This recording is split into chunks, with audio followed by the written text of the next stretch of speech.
Yes, Is yes, my screen visible? Okay. yes.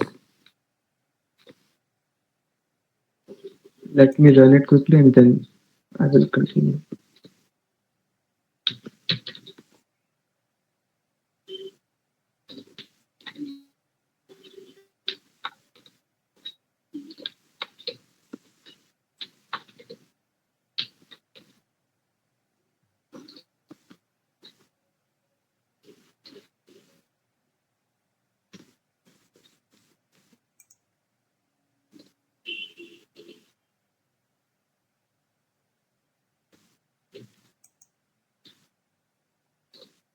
I've also pasted the link of the GitHub repository in the chat. I've also pinned that.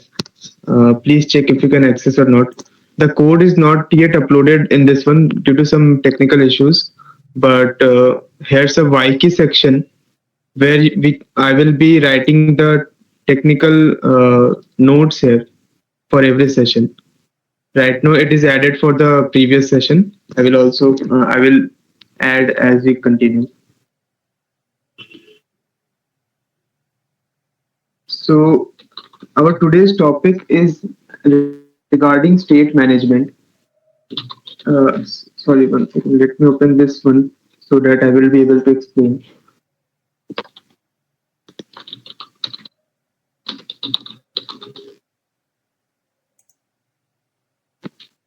So, what is state management? I will quickly give an overview regarding this. Then we'll continue the approaches we have for that. So, the first thing is what is state, which I already gave the overview in the first class. It is some information contained inside a widget or a tree of widgets. So what does it mean? Suppose I have a value of I have a list of cart products in my Amazon account. So when I open the application in the cart screen, that will show me a list of products. Suppose I have two products. The first product is having two items, and the second product is having three items. So that is a combination. The UI we see is a combination of the widgets, as we learned in the previous classes. So those UI contains the this data that I have two products with their respective items or quantity in the cart. So that is known as state. So we need a very in mobile application in web application. This is not very complex thing. If anyone knows about React, we have Redux, but that's not very required for everything. But in mobile application, we need to follow the state management everywhere, whether it's a simple UI or it's a complex UI. We need to follow some kind of state management. So the first approach, I hope I'm able to like explain what is state. So now the thing comes, why state management? We need to manage the state in a proper way. Suppose if I add, let me draw some UIs here. This is a product item. I have two product items. Here I have one quantity, and then I have a plus button, and I have a minus button for this counter, like this. This is product one. So when I click on this plus, it should do it should increase the value of this, and also under the hood call an API for updating our backend databases. So I'm not going to the API calls today. That is for a separate class. So for today, we need to understand how we are increasing this number and managing that. That this is not like, suppose if I increase this plus to 2 and then I go back and come again to the screen, that should not be removed from here. That should be updated everywhere in the application. So there should be a common source of truth. Suppose if my screen, complete screen of looks like something like this, and I have an icon here which shows me the number of items in total which I have in the cart screen, cart list. This is product 1 and this is product 2.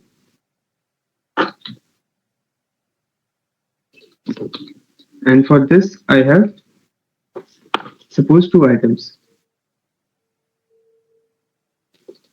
So here I want to show the number of total quantities in the top app bar. This is the app bar section, and I want to show the total number of quantity. So what should it be here? It should be 3. This one and this two. Addition of that 3. So when I click on this plus button, it should also increase this to be 2 and this to be 4. So this is called as state management. We are managing the state in such a way that we are not missing on the information, like we are not updating it and in a single place, and we are losing that information in other places of the application. There's a common source of truth which contains the number of which contains this data. We have a common, this is the UI, but we have a common source of truth which is uh, which we can use everywhere. Suppose this contains this data. This is the state of our application. This contains the cart list. So from here we can also use that data to calculate all the quantity for the all the products and sum it up and show that number here. And then we can also use that to show this list, the list of these products. So this is what I mean by state management. I hope I'm clear on this. Then let me show the official packages which we will use. So there is a river pod. There are four things mainly used in the industry.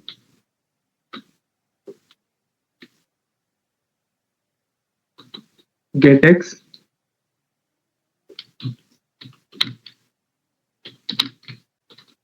provider,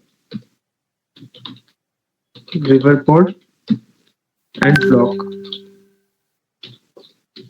So these are the main four state management. There are many state management solutions in Flutter because it's an online, like this, the community is open. So all the developers who can create are creating. But these are the these are the four main packages which we use generally in the industry.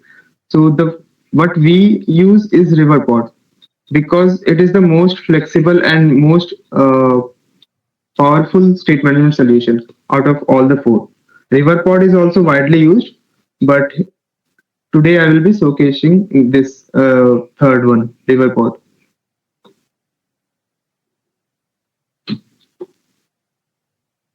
So if we search Riverpod in pub.dev, we can see the results Riverpod, Flutter Riverpod, Hooks Riverpod.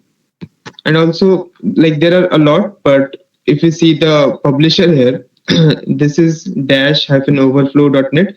This is the official like publisher is from Dart itself.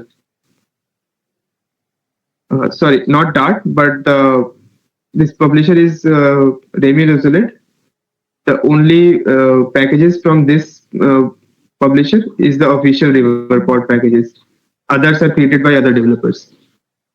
So for Riverpod, we have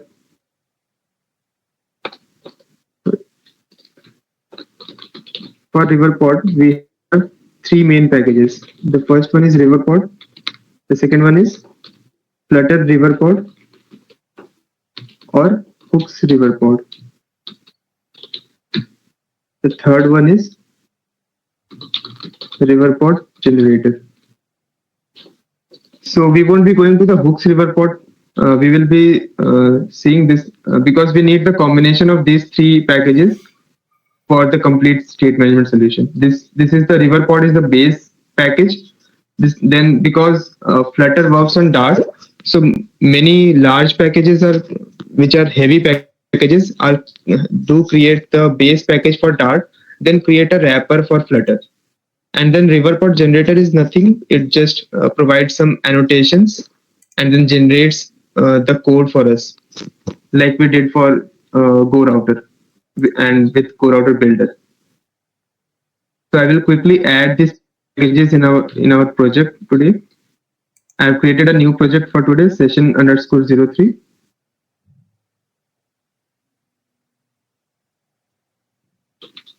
I will add the dependency from the command palette in VS Code.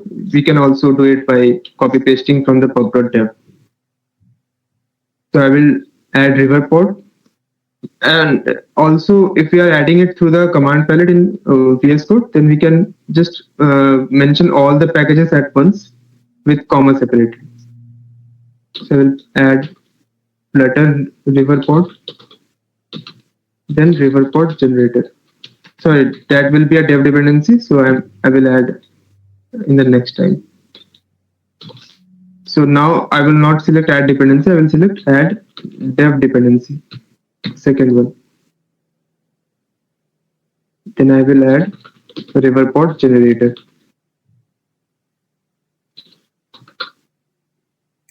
This one.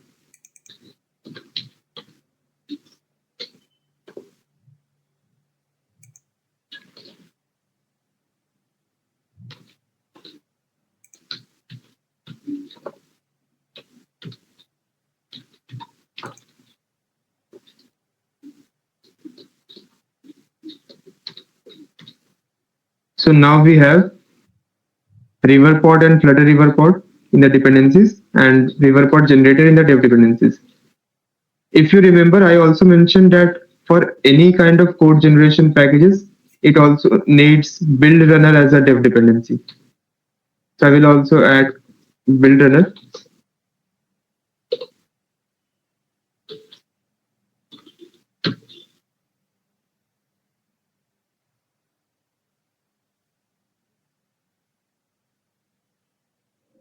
So now we have riverpod and flutter riverpod under the dependencies and riverpod generator and build runner under the dev dependencies. So this is required for any kind of code generation packages.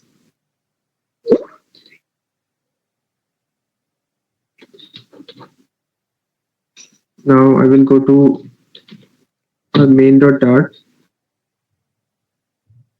First of all, I will clear this everything and just leave the main function here. Now I will create my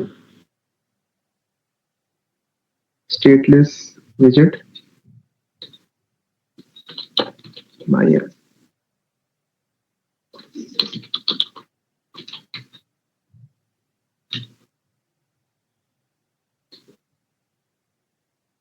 the first thing after adding the dependency we need to do is to wrap the my app, the root widget which we are passing inside the run app.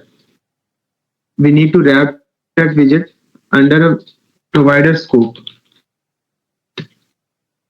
So what is this? Provider scope is nothing but the single source of truth which I was talking about here. This thing.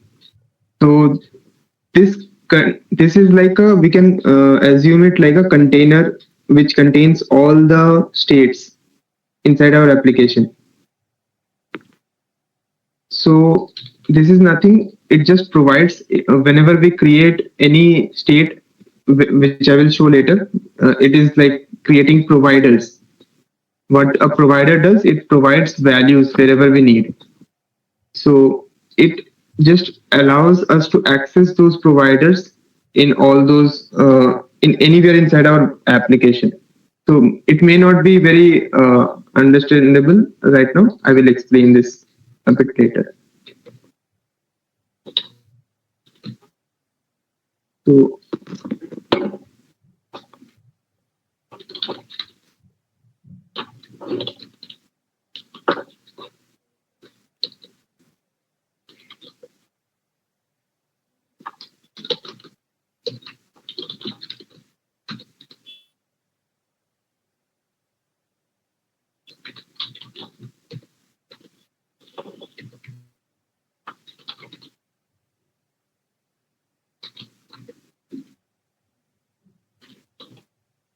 I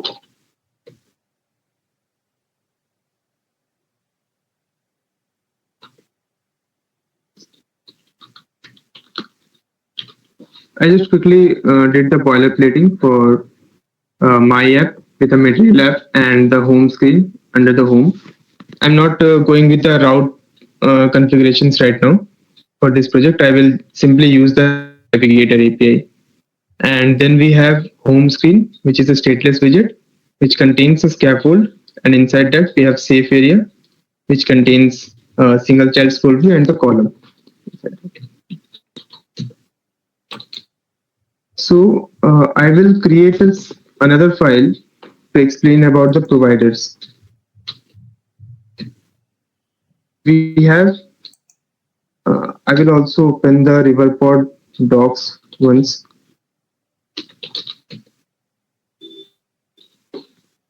This is the website, riverpod.dev.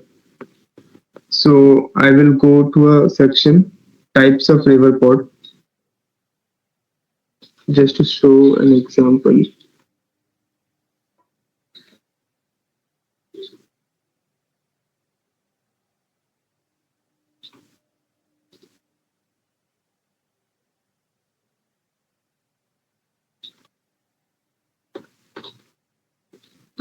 I'm not able to find the link of that file, but will share if I find. So there are around 6 or 7 types of providers in Riverpod. What is provider? We write a syntax, we create something which provides values to the widgets or anywhere we want. I will show the example a bit later. So we have around 6 types of.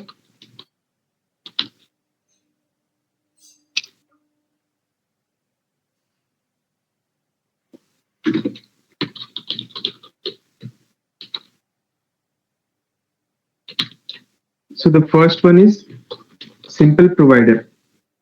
Then the next one is state provider.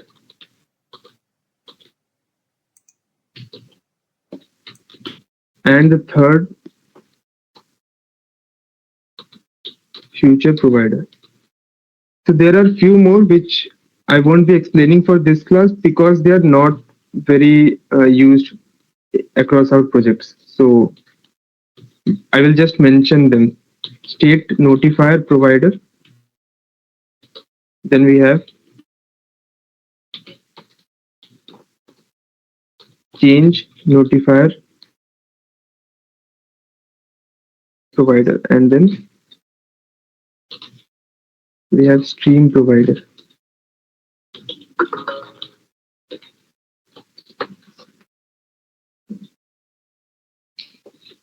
So the first three are very useful and very commonly used in our projects. The next, we sometimes use state notifier, but not that much. So this is not required for now. And I would like to mention right now itself that instead of future provider, in Riverpod version 2.0, we have something as async provider, which we will use mostly for API calls or fetching something which has which will return the value in future. Suppose Firebase database reads or local database reads or API calls, those kind of things. So I will start with the first one. We use provider. This is the simple provider we use when we want to provide some value, but we don't want to change the value after it is initialized. So the syntax is uh, we need to write provider like this. I will just name it as simple provider. It is nothing but a kind of a variable we are creating. This is the name of the variable, then equals to, after that equals to, I'm just writing provider. I need to import that from the Flutter Riverpod library. Then I need to provide a type, what kind of value it is providing. Suppose I want to provide a value of type string. Then it is taking, in the constructor of this provider, it is taking a function. this is a kind of a function which has a parameter ref inside it. What is the type of this ref? It is provider ref of type string, and in the function body, it will return the type of provider we are trying to make. So it needs a string value here, like this. So if I return something, some integer here, it will give an error. We need to pass a string here. But we can access this simple provider from anywhere in our application. But the problem is we cannot change the value. So this is useful in some circumstances, but we need to check, like if we want to change the value sometime for this provider, we can't use this. So mostly this is used for dependency injection use case, dependency injection. So suppose I want to provide the value of some like I want to provide a class, a type of a class. I'm I am not sure how familiar maybe you may be for with this dependency injection. It is just it is a design pattern used to just provide a values from outside. Provide values to a class from outside rather than creating the object in the class itself. So what it means? Suppose I have created a class and I want to create an object of. Uh, Let me write that this is a sample class. I want to create a object of some other class. There is a class.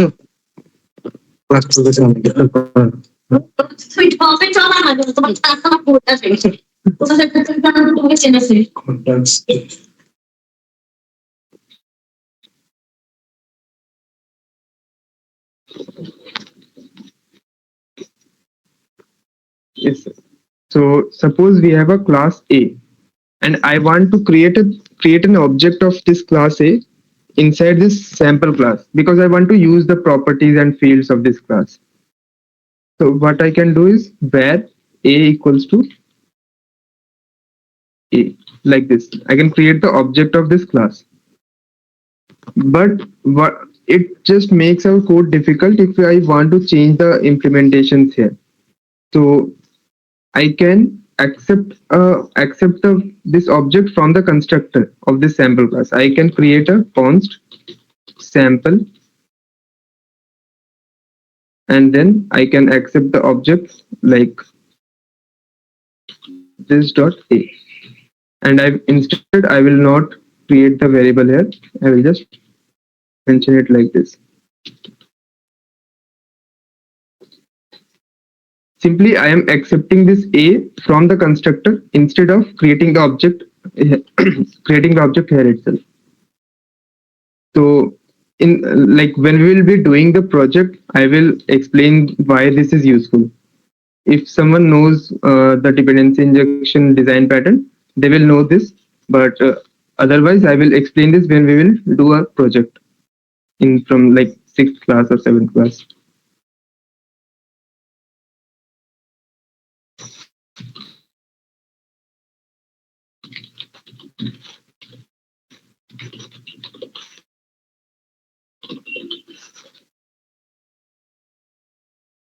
So now we come to the second type of provider, which is state provider. So let me complete this provider use. Like how can we access this provider first? Then it will create more sense. Suppose I'm providing this my name here. So I will rename this to name provider, and will provide my return my name inside this return. So whatever I am returning from here will be the value when I try to access that. So in my home screen, if I create a widget in the center, I'm placing my text widget. and I want to place my name here.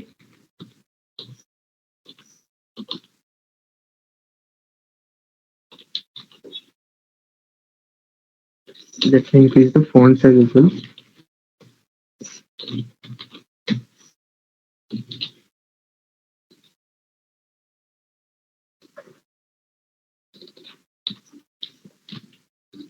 So first thing I need to do, I need to replace this stateless widget. I need to change the stateless widget to a consumer widget. I will just remove the stateless from here and will add consumer. This simple change from stateless to consumer widget. And then in the build method, because it's not a stateless widget, it's consumer widget, it has some other methods. So build method of this consumer widget will accept a widget ref.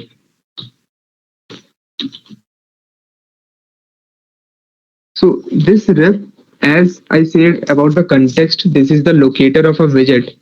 This ref is we have seen provider ref as well here. If we hover on this thing, it is a provider ref, and here we are saying widget ref. So ref is nothing but a reference of providers. So this ref will can refer to a this is a reference to a provider. Like this will provide the reference to a provider. I can access any providers in my application, in my project, using this ref or using this ref. Anyone. Both extends the same ref class. This widget ref is also like this widget ref is also using the ref class under the hood. So both the things are very similar. We just need to know that this provides a reference to any provider in our application. We can access any provider using this ref. So we'll just do a dollar symbol string interpolation and we'll use write ref dot read. Because we have a const here, it's throwing error. Or let me extract this to a variable first, then we'll add it here. I will create a final variable. My name equals to ref dot read. And what was my provider's name? It was name provider. So I also need to import that from this file. I will import library package sorry, this providers.dart file. It's throwing error because we have it's not detecting the provider scope. We need to restart it once. After we add it here, we need to restart.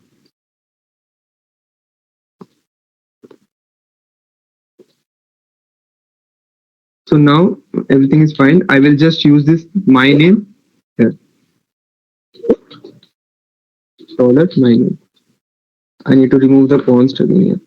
I have some auto save things, auto refactoring things, so that's why it always adds, but it won't happen for you if you don't have any other configurations in VS Code settings. So please just ignore these things. So as you can see, it is Ayush.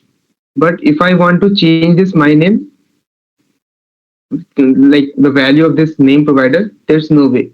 It's as I mentioned there in the previously that this provider is not uh, like we can't change the value of this after it's initialized. So this is the initialization process where we are defining the provider and returning it here in the body function body. It is the only place where we can provide the value. We can't change anywhere. So this is only useful when we don't want to change the values. Then after that, like also the read to read the value of that provider, I used ref.read here. We also have one more method, ref.watch. What will this? What is the difference between ref.read and ref.watch? Ref.read will read the value once, but don't listen to the changes.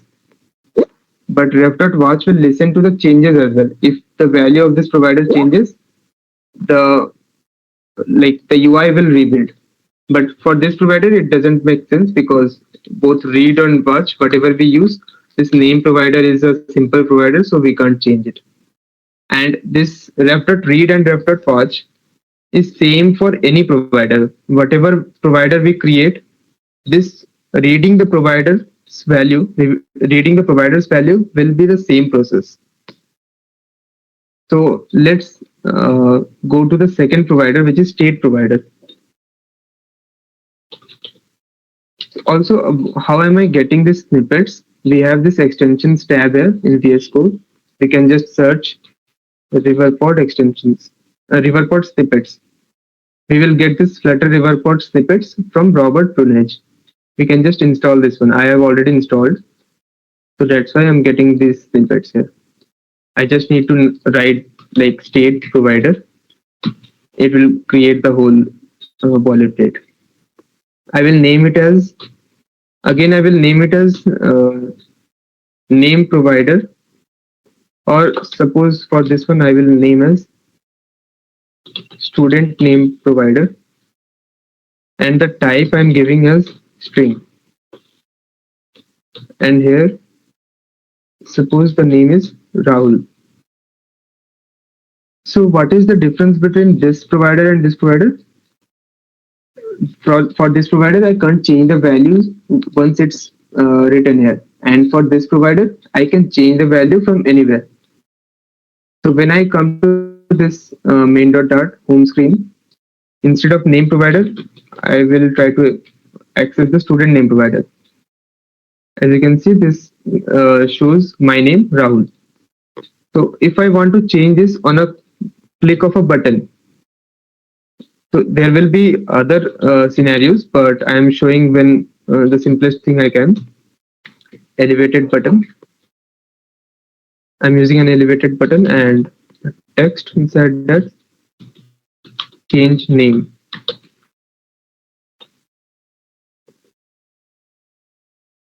I want to update the student name here.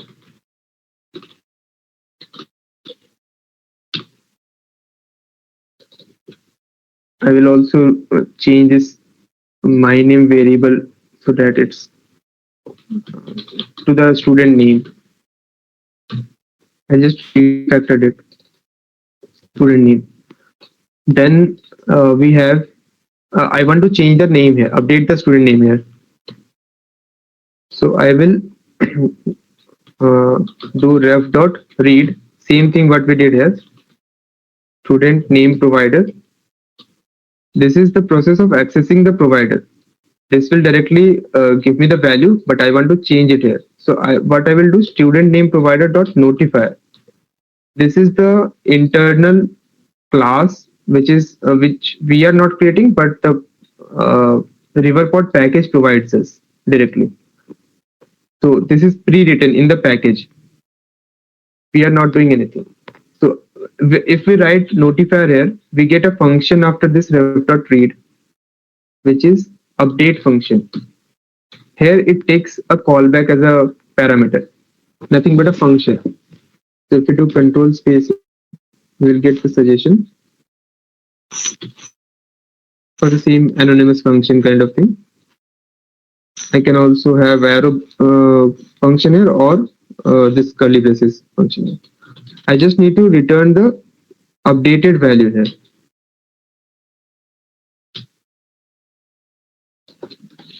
What I did, ref.read student name provider dot notify. This gets this provides me some functions which I can perform on this provider. The one of the function is update. So if I return some other values here, suppose Pritesh, this will change the name here. If I click on change name, okay. So when I mentioned here, if we do ref.read, it will only read the value once, but not update it.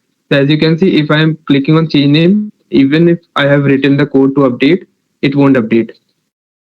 When I change it to ref.watch for this variable student name, it will change this. Let me restart. First it is Rahul. When I click on this button, this function is performed and the name is updated. So suppose I also haven't shown any input widgets here. I will try to show one input widget just for this clarity. We have a text form field widget to take the text input in Flutter. So I have added a text form field widget here. Inside that, we have a parameter on changed, and it takes a callback here and provides us a value parameter in the parameter of this function. When this function gets called, when we change anything in this text field. If I enter something in this text field, suppose like every single key press here will call this on change function. We also have few more functions here: on submit, on saved, on field submitted, these things, but we don't need that right now. In on change, I want to change this name to be whatever I write here. So I am getting the value. If I have written here, suppose my name, then I will get the value as it is in this value, this variable. So I want to update it like this. Whenever I write something, I want to update that here, my name. So I will just write here value without the quotation because I want to update this value, not the written text value. So if I restart, the initial name is Rahul, which is provided here, this one, in the initialization process. In the main.dart, I have this on change, and here I am updating whatever value I am getting. So if I try to put my name here, so this is updating in real time.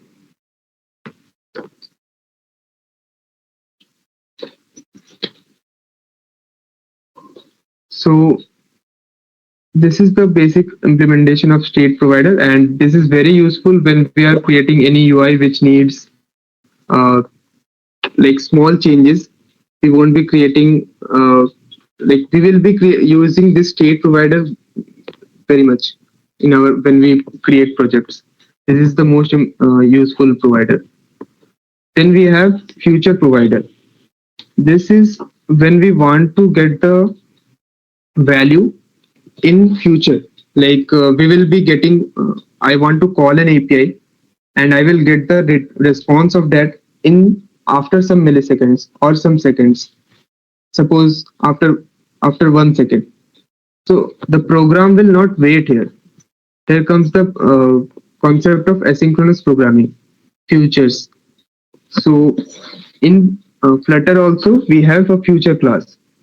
If let me show an example of a function first, then it will be easier to understand. If I have a function which returns string get name, return some name. So this will return instantly when I call this get name on any button press or anywhere. This will return this student name instantly as the compiler runs, like as the code runs here. But if I am doing some API calls that needs to wait and get the result from external sources or anywhere which is returning not returning instantly, then we need to return it like this, future of string. And then to support future, we need to mark the function as asynchronous before this function body. We need to write async here.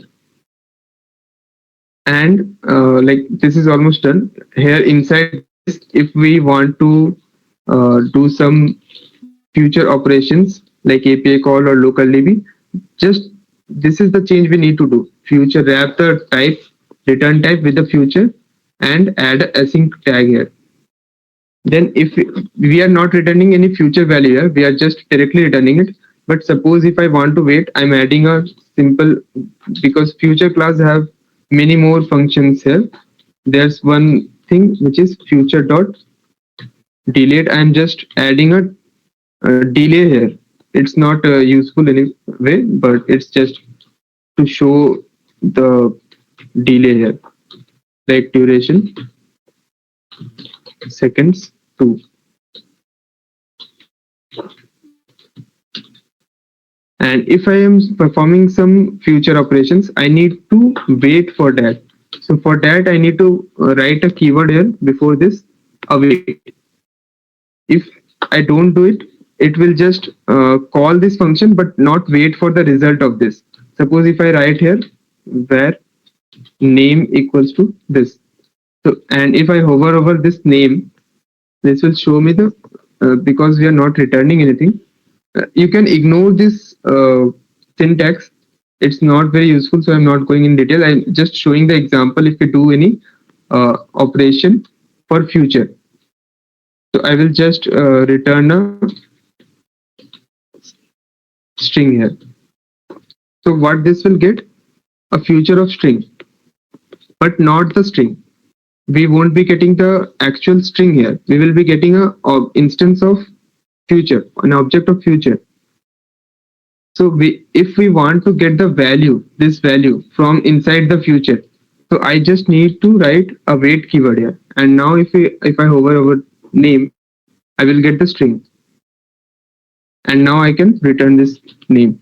And this future.delayed thing, this can be anything. This can be API call, this can be local database fetch, or we can get the data from Firebase, wherever we are getting the data in future, not instantly. So I hope this is clear. Future function about future async and await. This async is needed to support this await. If you want to await kind of thing in any function, we need to write async. If I don't write it, it will throw an error. It will say the await expression can only be used in an async function.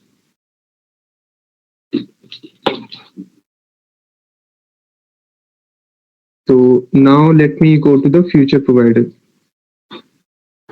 For this also, I will simply write the shortcut future provider.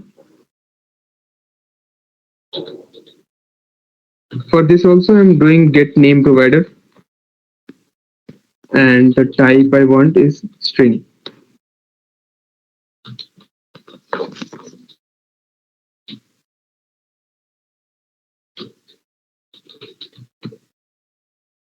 Here also, instead of doing the actual API call, I am just pretending to getting the API in some delay. So for that, I'm doing future.delayed here.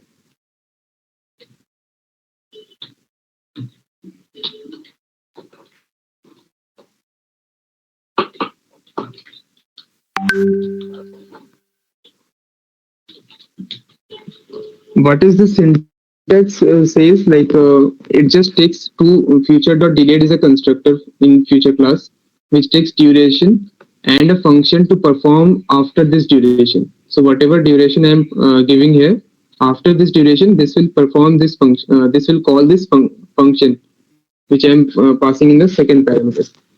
So in the function, what I'm doing, I'm just returning the name. So this provider will return my name after 2 seconds. It is called. After it is called, in 2 seconds, it will return Ayush as the result. So suppose in this home screen, mm, 1 second.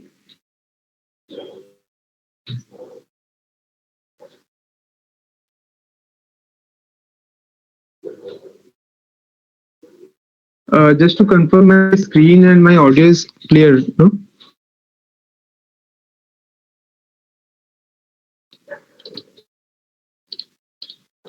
Hello. Yes, Anish. Okay, thank you.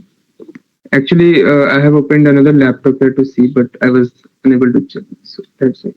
Thank you. So in my home screen, if I want to get the value of this get name provider, I will need to. There's one more thing related to future which I need to do before getting the value of that. We have a future builder here using which we get in the UI. If I want to show some value which I will get in future, for that I need to wrap it with the future builder. So I'm just wrapping this text widget because only text widget needs that value. So I will wrap this value. There's our option for wrap with widget under this wrap with widget. Sorry, wrap with builder under this wrap with widget option. So I will click this one. In if we do some if we wrap a widget with another widget, it just adds the parent widget, and under the child uh, the sub widget comes. But when we do builder, it just adds the builder here, which what it does, it rebuilds again and again as like a normal stateless widget or stateful widget if needed. The syntax is very similar. In child, it just takes directly the widget. In builder, it takes a function as we have that in the build, which gives context and then needs to return the widget. So instead of builder, there are many kind of builder. For now, I will use future builder, which we need to use when we want to get any value in future. So here there are two main things we need to provide, two required parameters. The first one is future, which takes a function which provides the value in future. Like this takes a future. So I will just uh, do this ref dot. Sorry, give me 1 minute.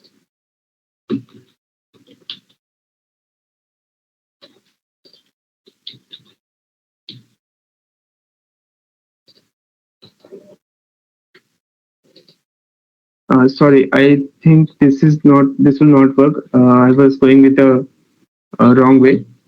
We need to do some changes here. I'm just cutting this widget, text widget here first. I cut this. Now I will write ref dot watch the name of the provider, which is get name provider, and then we have in the provider we have something else for because this is a future provider. If we do ref dot watch to any other kind of provider, we won't get those values. But the river provides for the future providers. They provide some functions, which is like when, and it takes three parameters here. It says when ref dot watch this can have three kinds of values: when we have the data, when we have error, and when we have loading. Because it is a future provider, there can be, and mostly it is used when we do operations for fetching data from external sources. So we can have different states. It's not necessarily we will always get the data. There can be times when we get the errors. That error can be anything, or there will be some time when it's loading. The loading and data state will always come. Sorry, the loading state will always come because the duration, like for here, the duration is 2 seconds. So the loading state will always come, and then if the operation is successful, we get the data, and this function will be called. This takes a function here, and if there's an error, then we get this function is gets called. So I will quickly remove this placeholder and do control space, and from the suggestions I will enter this function.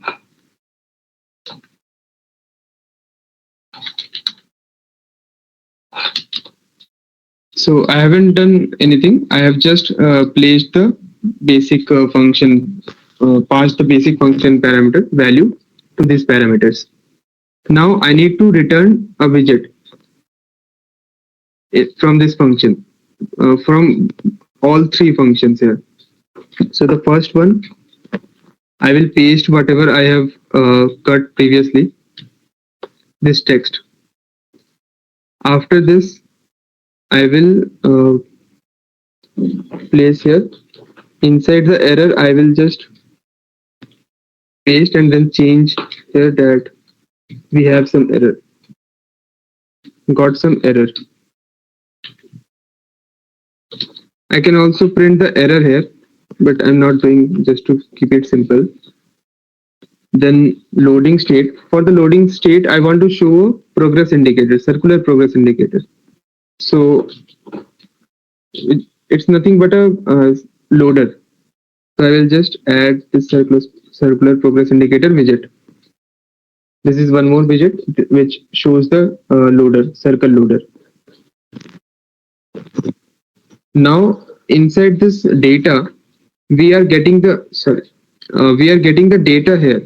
We won't be using student name. This is the variable from another provider. So let me remove this first.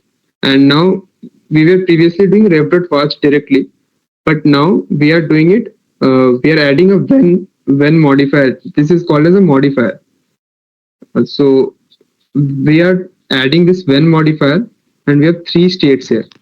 And the data it returns, we get this here, this one, either data or error. So right now I will get the, if there is a success case, I will get the data from this one. So I will write here as data. I can also rename this one. It's not that it needs to be data only. It can be renamed to name or anything we want. So as you can see, it is showing the loader for 2 seconds and then it showing my name. If I increase this duration to suppose 5 seconds, it will show the loader for 5 seconds and then will show my name.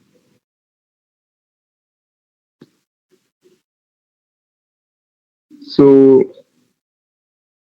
uh, let me think if I am forgetting something, and I will continue.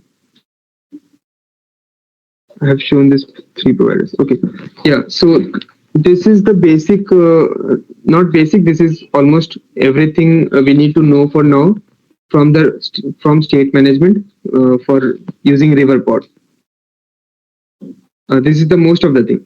There are few more things which are a bit advanced, and I need to show some complex UI examples for that, or UI, sorry, the API calls also for that. So I will do that in the projects in the API call class itself. For now, let me. Razak, do you have anything else on your mind that we need to discuss? We should discuss after this. Um, for now, we can simply do one simple API call, like without considering the structure that we have to follow. Okay. Just one simple get API call instead of using the duration. Okay. Okay. Great. So before that, I would like, because this provider examples are already done, we will go to the API example. So before that, if anyone has doubts, I would like to take that so that it is clear, because this is very important topic which will be frequently used in our next classes. So if anyone has any doubts, please ask that.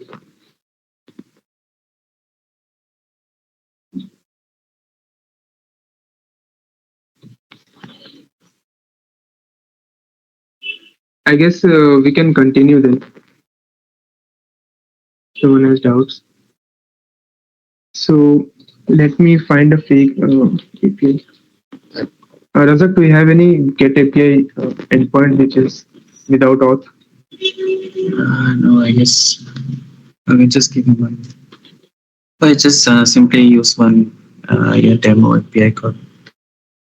Okay.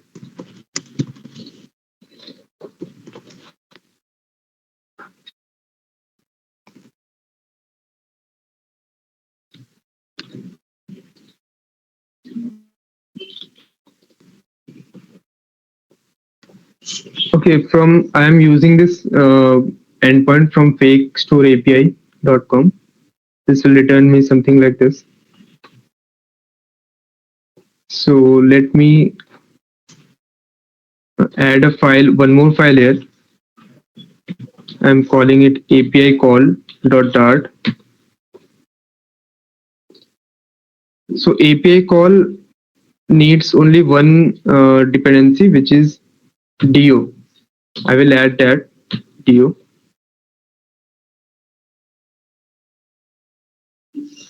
And for simplicity, I will just write here one function just to show the how this API call works. Get product, and because it will return the value from the API, so it needs to be marked as future. It needs to return the value in future. Also, I need to mark it as async function. Then I will write do. Sorry, I am creating an object of do where do equals to do, or I will just mention the type.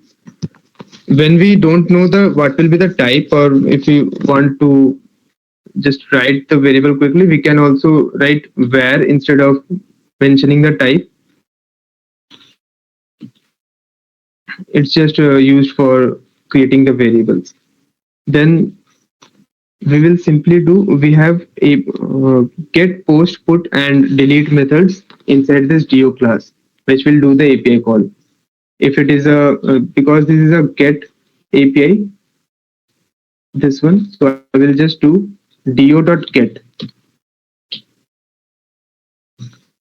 and will paste this endpoint. Now I want to get the value of this, so I will take it in a variable. As you can see, this is a future of whatever value it is returning.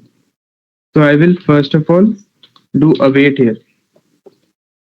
Then in the result, I am getting response. What is this response? This is a API response. So API response have many things inside that. In API, in the API we have. Let me show my this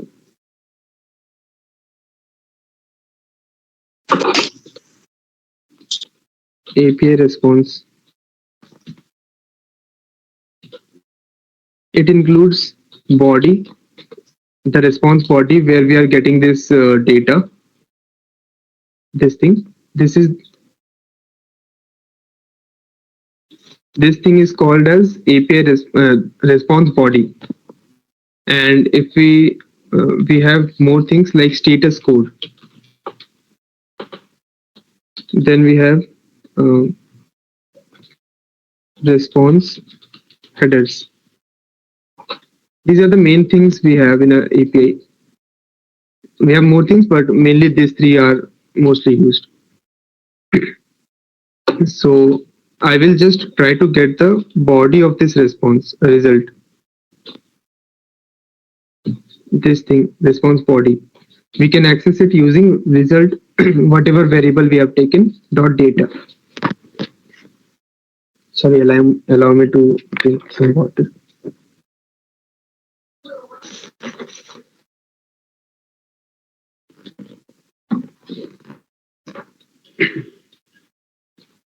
So if you see, this is dynamic.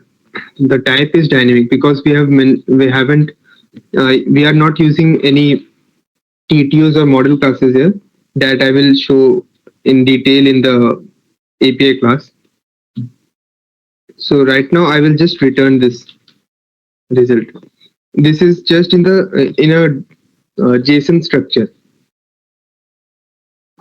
But we have this here in the fake store API. This will directly come here, and we can access it using how we access a value, a key in the JSON or in a map. So I will go to get, instead of this, I will create one more provider here, future provider, and that will be a that will be get product provider,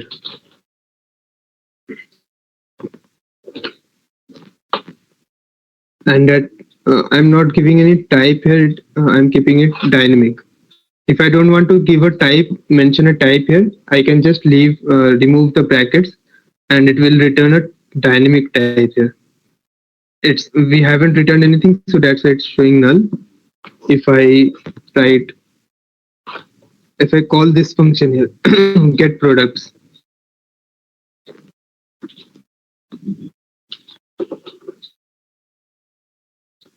so I'm not returning a function here. I'm calling that function. Let me make it simpler.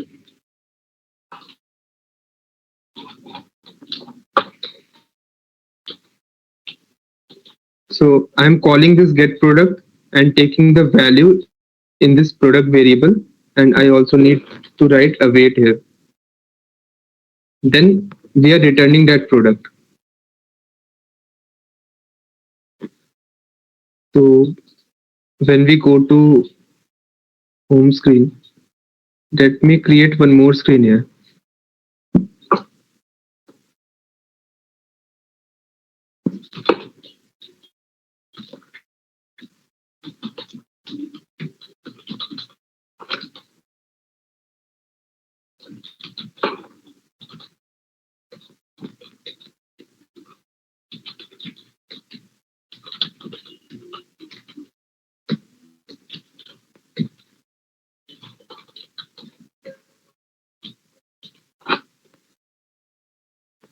I just created a scaffold and single child scroll view and column. Then I will just replace this home screen in the material app to product screen. This is empty as of now. I will include some text fields here, or I will just let me just directly show the whole string, this whole JSON here. First of all, I need to change it to the consumer widget instead of stateful widget. Then I need to add the widget ref here.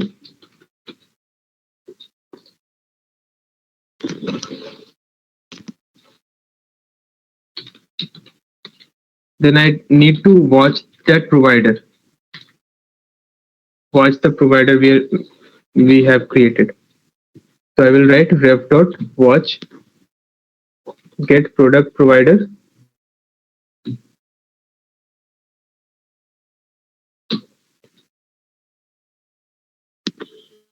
Then I will write when modifier. So I will add the functions from suggestions.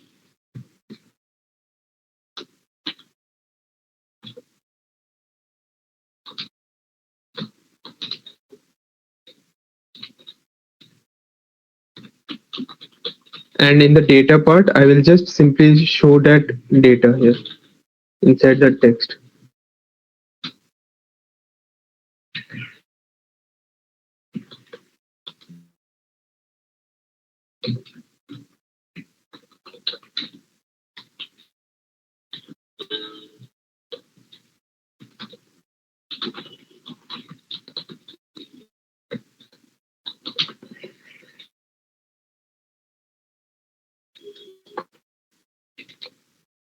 Okay, I need to do one more thing here. When we are returning result.data, it is a map. So I need to do JSON.encode.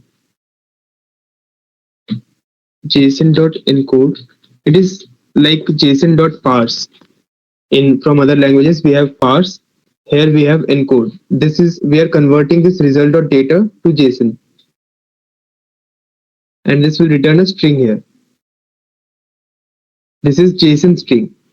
Converts value to a JSON string. Whatever value we provide inside this JSON.encode function, it converts that value to a JSON string. So let me restart this. If let me increase the font size here.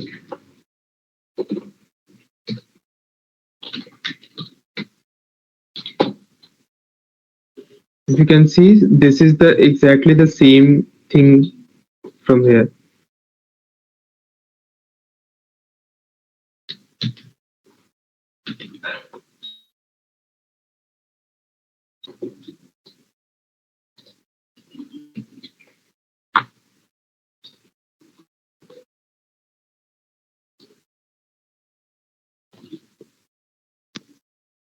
So there's also an image. Let me check if it is a correct URL or not. Okay, so this is a actual image. So I will also try to show the image.network thing here, and will create a UI for showing the product like card kind of thing.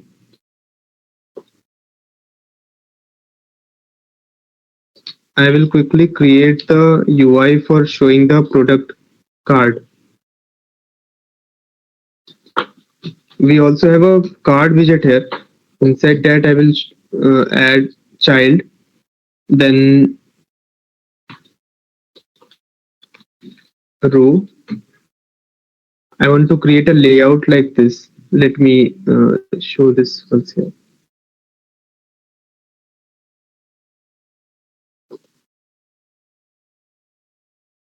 This is a card widget. Then this is the image, this one, and then we have product name. What other values are we getting? We are getting title, price, description, category, image, and rating.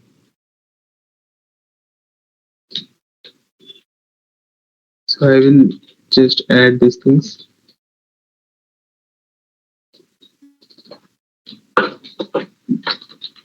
Product title. Then we have description,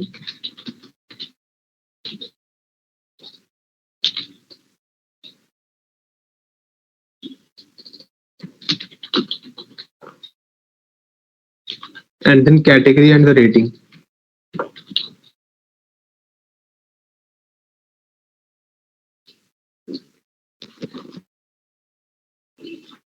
And also the price here.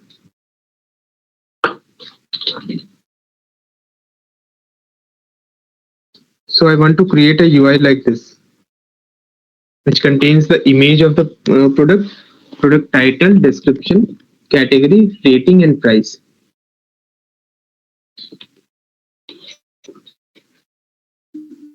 So first of all, I need to uh, create, like, inside this card, I need to add a row which will create this layout, this row. Then I will be able to place a image here and then the other things. Then after that, I need to create a uh, in a column here where I will have again 3 rows there. Then I need to separate this product title with price. Then in this like this, let me show.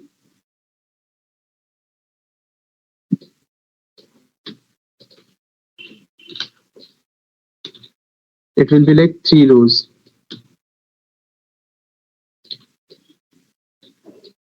like this. And to place these rows vertically, to align these rows vertically, I need to have a column outside of this.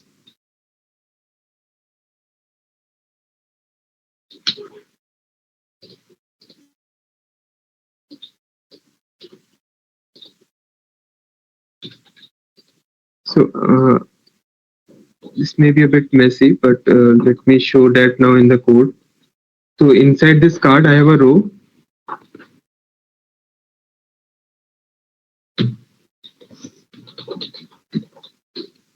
Now I will add the children's here. The first thing is image, and the next we have another column. I will place another column there.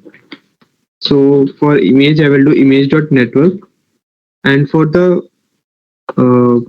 for the URL, I have I will just wait 1 second. Sorry, I changed this in a different, in a wrong place. This is the home screen, not the product screen. So I will undo this.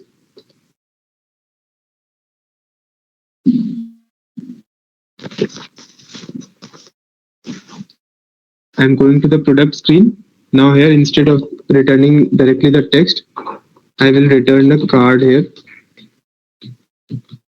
Then child, inside child, I will place a row. Then children. The first thing is image. Then we have a column. For image, we have image dot network because it's coming from a network URL. So for the source URL, we need to get it from this data. So this data, how will we get from this data? We will need to do it like this. So data inside that, the parameter was image. How we get it from a JSON?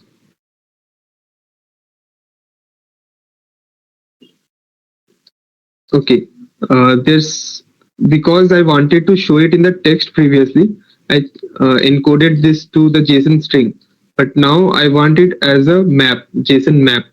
So I won't encode this, I will directly return this result. If I don't want it to be a JSON string, I won't convert this. Now I can access this thing directly. So the image is not fitting here because it's taking the default image from the metadata, it's taking the height and width, but I will provide my own height and width. I want to give the height as 100 and width as 80. So after this, I also want some padding in my card. Sorry, this card doesn't provide any padding. This card is nothing but a default container widget with some kind of decoration. As you can see, this color and elevation. You can also do it at using container. So I will replace this with the container, and then in the decoration of that container, I will give box decoration. There I will give color, colors dot.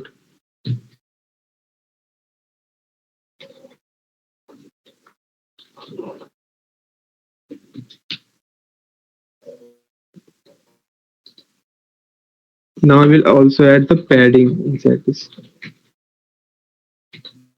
agent sets. I'm giving all from all sets 12. Now after this image, I'll place a column here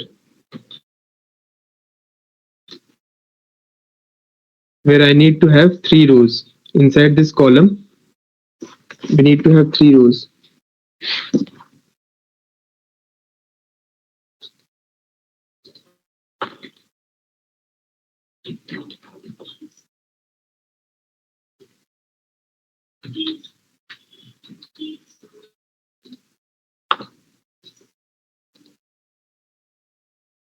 So I've created 3 rows here.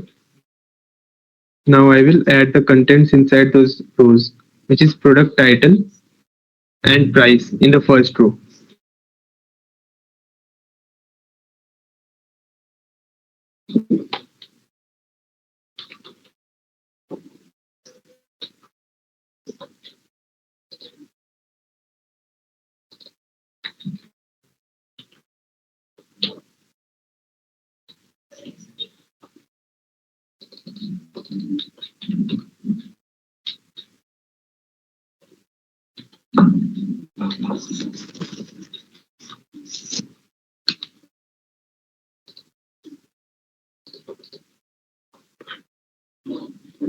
So I've added the data title here.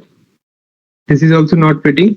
So inside row or column, we also have one more thing, which is expanded widget.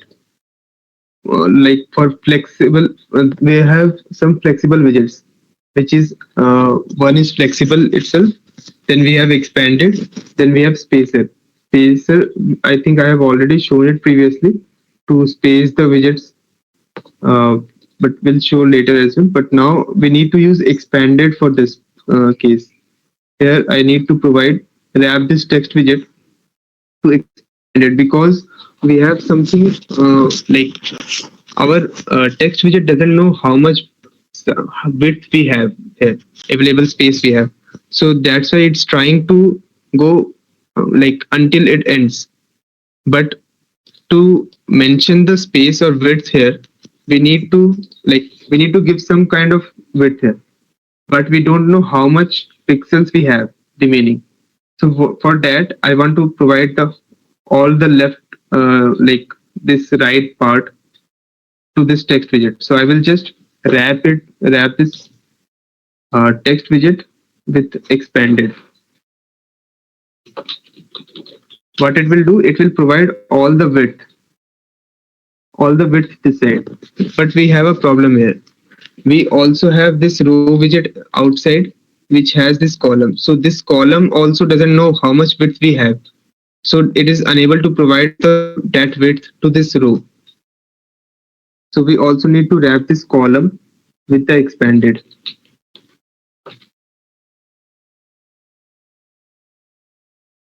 Now if we restart, it will show this correctly.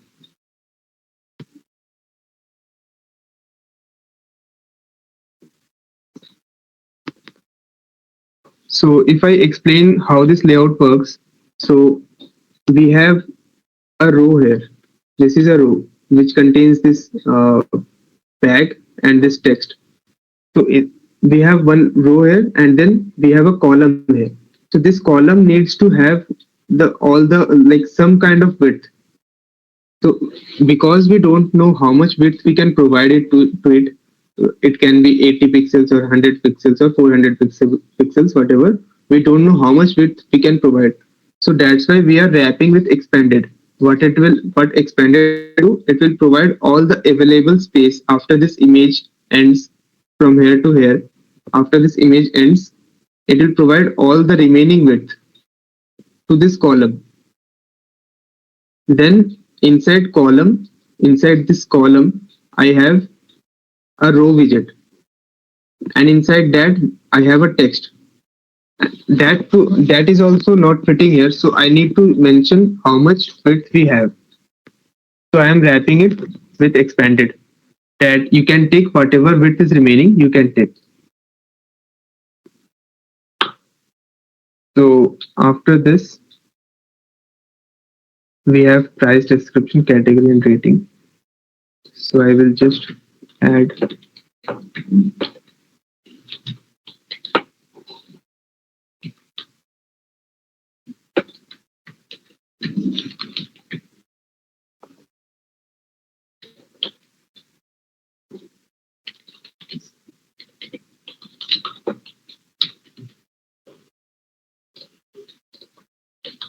So this price is of type double. So I will just write two string to change it to convert it to string.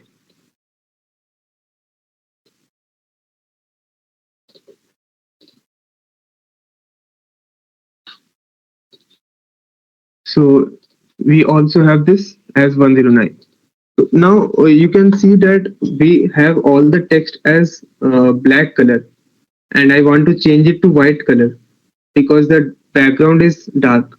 But for that, I would need for every text widget, I would need to write the text style and add the color. But because we have wrapped this with container, we have one more thing here. Like after this decoration, we have foreground decoration, which also takes the box decoration, but applies the decoration on the widgets which are inside the child of this container. It doesn't apply on the container, but the widgets inside the child of that container. So if I provide a color, it will apply that color to the child widgets, which is sorry, something is wrong here.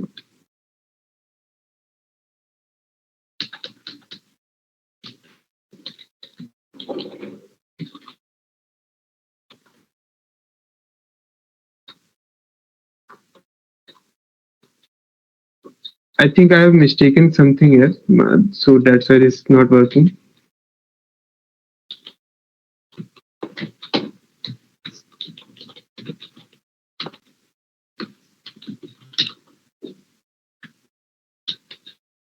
for some reason it is applying that to the background decoration itself. So for now, let me skip that and go to the child, every child.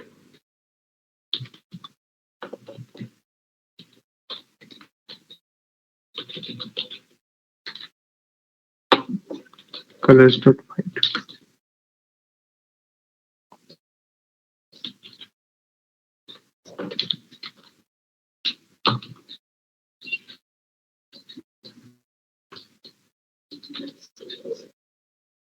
I will just copy this title, the widget for this title, and will place inside the second row and will change it to description.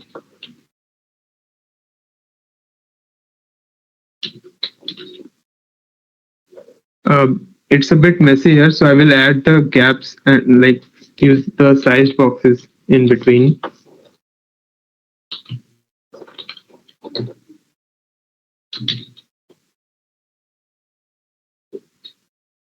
Also, after this image, I want to add some gap here. So I will add the size box. Here I need to add the width because I need the gap between this image and this text.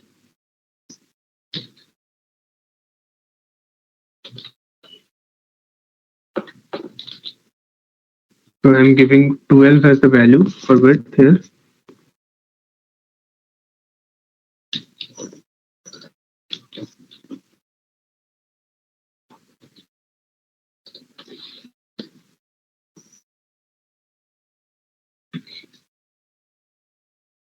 So in the third row, I will add the category.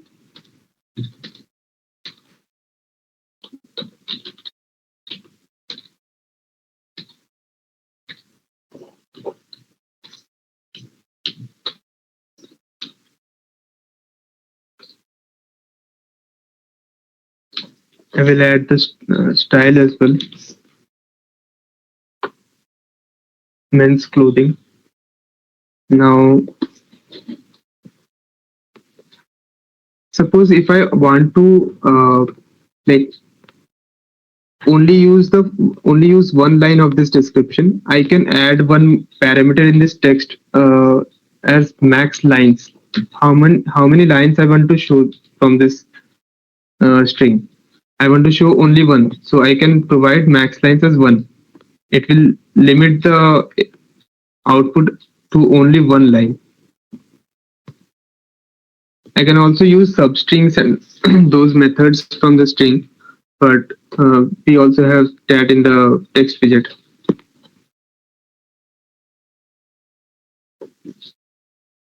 Then I'm also adding some gap between this title and price.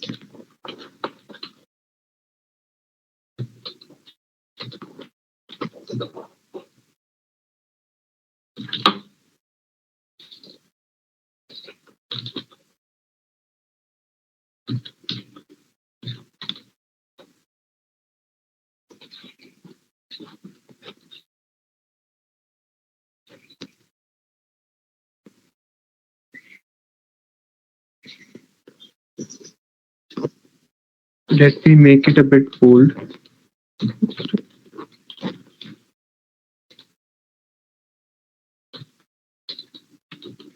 For making it bolder, I need to use font weight.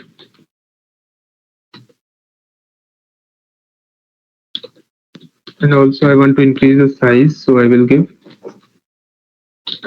18 here. And if I want to add a rupee symbol before this, I will use string interpolation thing here. Add the value inside the dollar and this curly braces. And before that, I can add the dollar symbol or rupee symbol here. So I'm adding the dollar symbol for now. For adding the dollar symbol, because it's a special character, I need to use the escaping backward slash. Sorry, forward slash.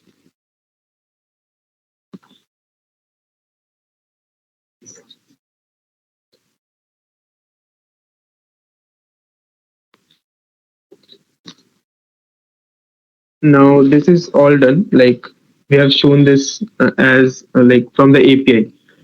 If we restart this, you can see we will have the initial delay, whatever it takes from the API call, and then it shows our card. So from this, we also come to one interesting thing, which is showing a list of something. We have list view widget in Flutter, and also we have like it will be useful if I show this now. So list view widget is also a little bit complex if uh, because of the size issues we get when we use list view. We can't use a list view inside a single child scroll view because that will be like something like using a scrollable thing inside a scrollable another scrollable thing. The single child scroll view itself is a scrollable thing, and inside that we can't use another scrollable thing directly because the user will use their one finger to scroll some screen, and the mobile will be confused to which list they are scrolling. If suppose this whole screen is a scrollable single child scrollable scroll view, then if we add the list view here on top of it, then if I scroll this area, how will the mobile know that which area to scroll, which widget to scroll, both the widgets or one widget? Or so for that we need to change some parameters in list view. I will show that. First of all, I need to remove the single child scroll view. So I will do remove this widget from the suggestions. And now if I do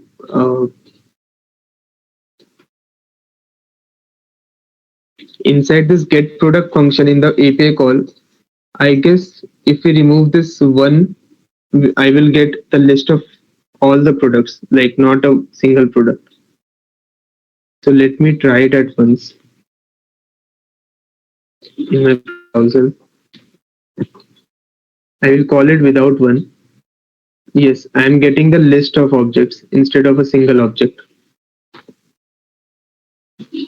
If you can see this thing. So if I do after products, if I write the ID, I will only get that product.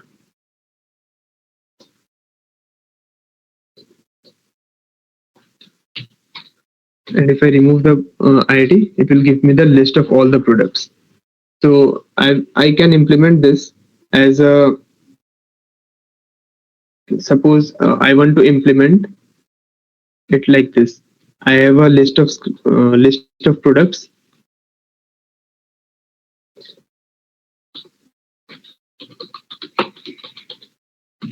list of products here in this screen, and then in the next screen I have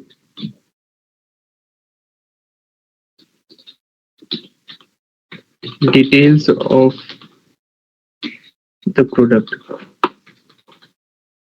I I want to click on a card here.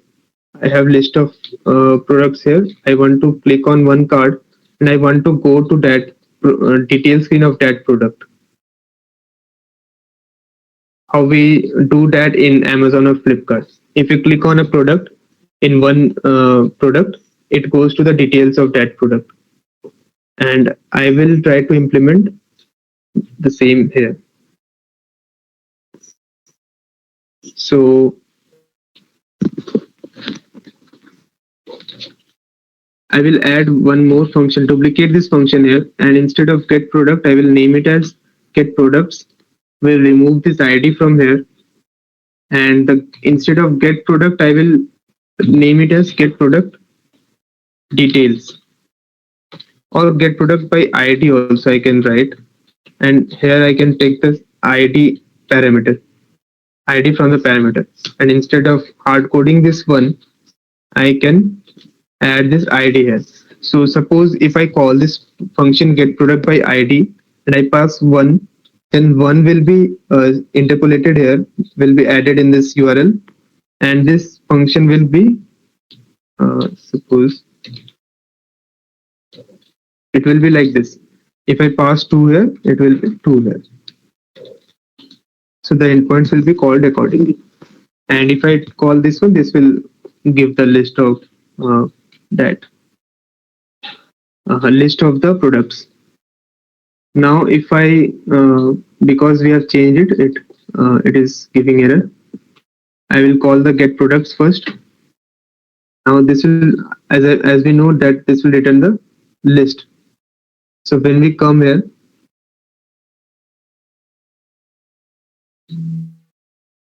in the UI, instead of returning a container, I will return a list view. So let me first cut this code here, or I will just comment it for now and will return. First, I need to show the list view implementation, how we can use list view.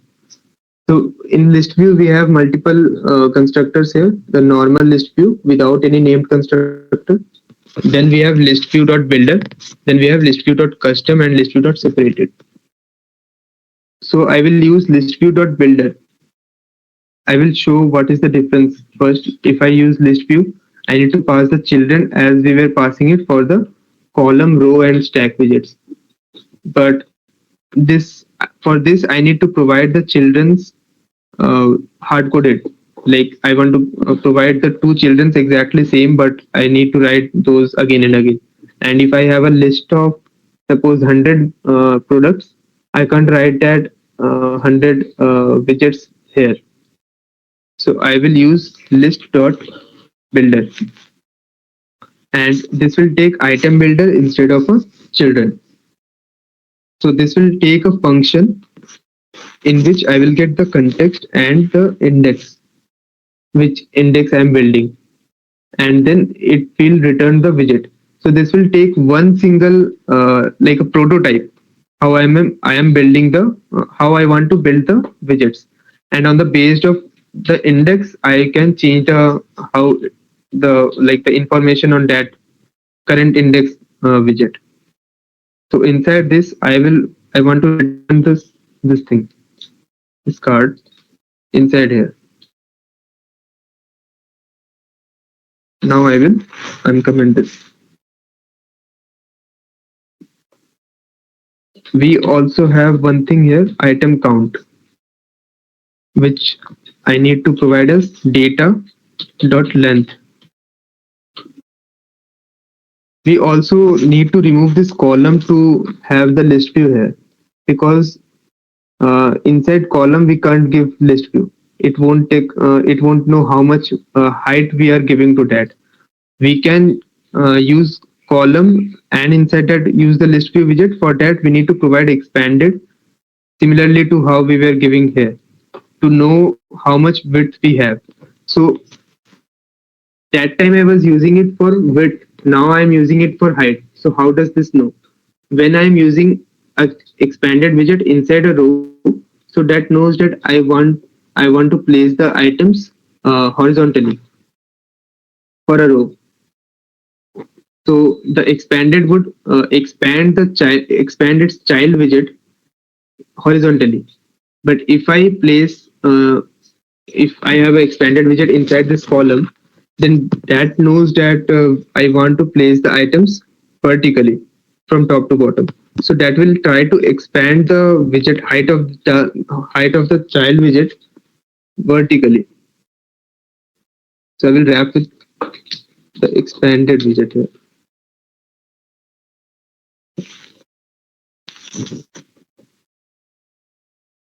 So now we see the data here, but we have one problem that it's showing the same data for every widget, for every card.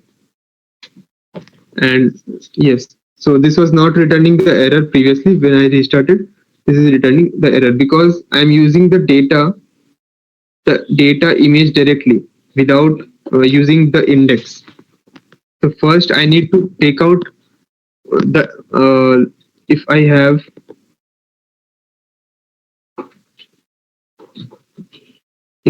here one object here, then one like this multiple objects I have.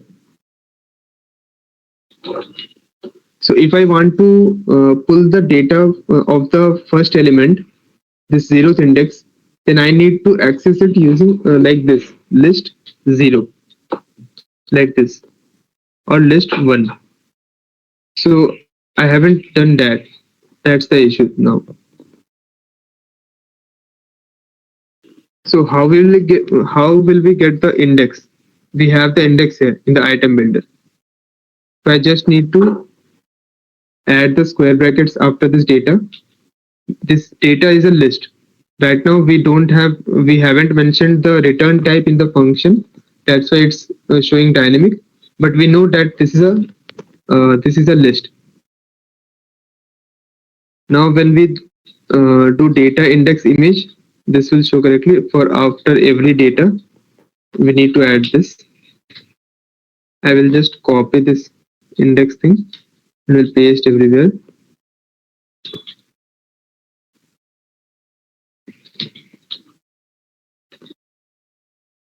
So now if you see, the data are like for every index we are getting different data. We can also provide some margin as well along with the padding.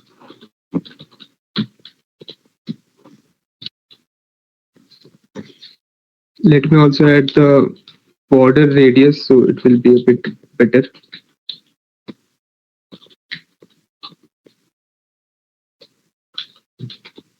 Border radius dot circular. Then we give 20. So this border radius is not a constant, so we need to remove the constant.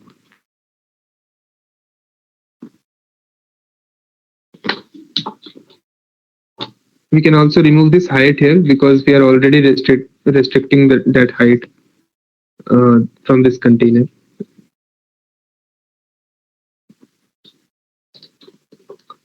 So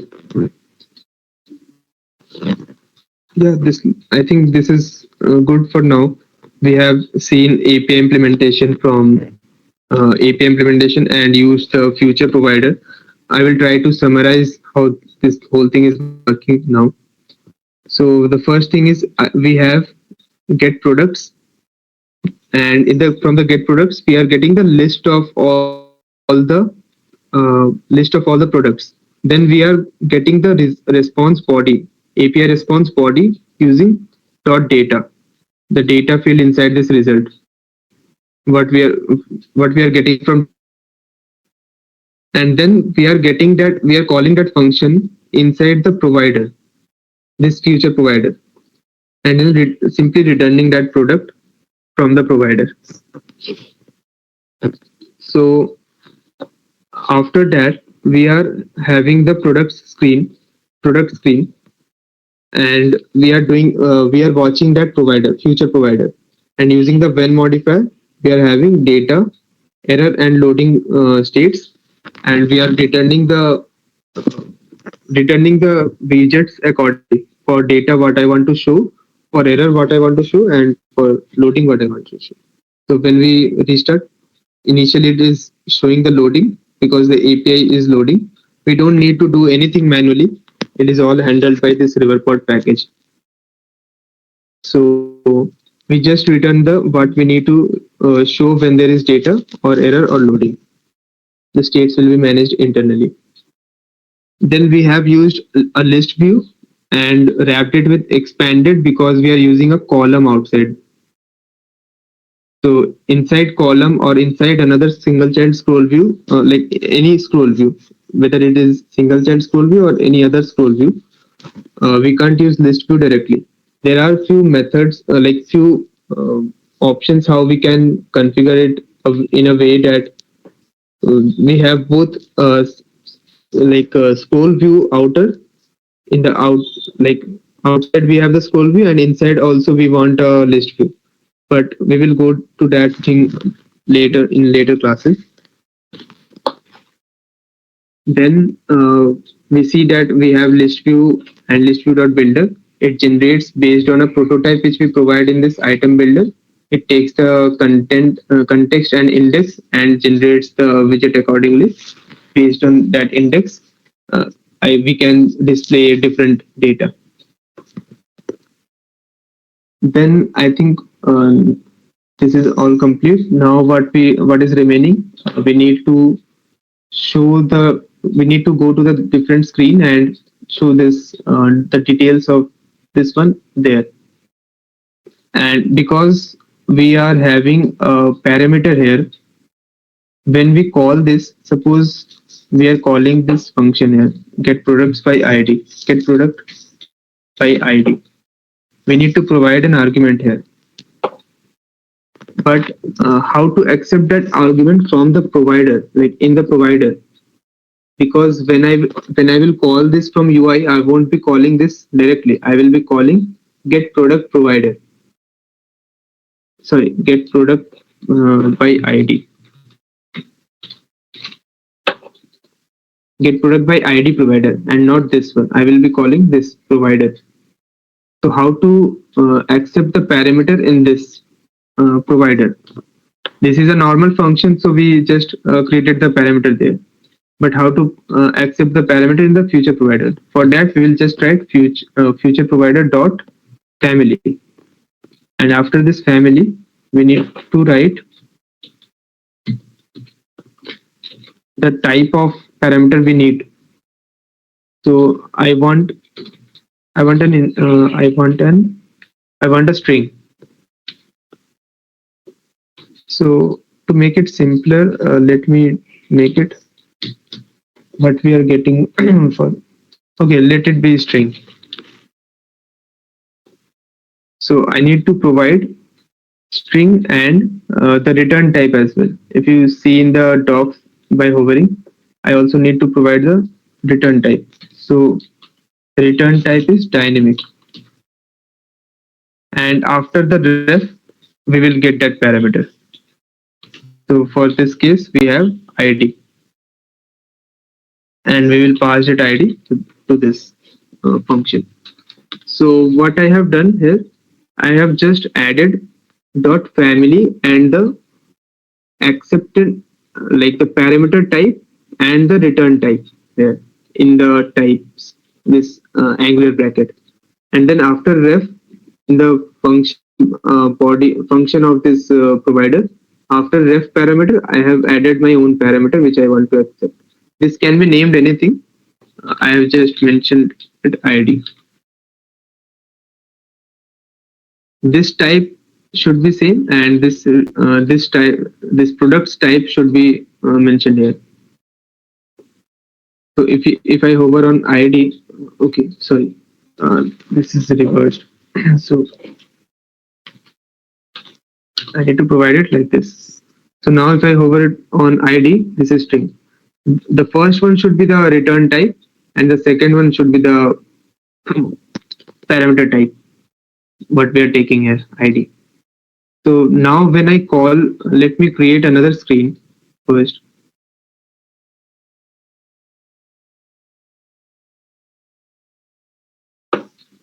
I will create the consumer widget. I also have a another from Flutter river snippets. I also have few other shortcuts here to create the stateless consumer widget class. So this instead of stateless widget, it will directly create the consumer widget and add the widget ref here. So I will write product details screen. Now I will quickly just copy the widget here. As I mentioned it yesterday, we can also extract this widget to reuse. I will do the same thing. Extract widget.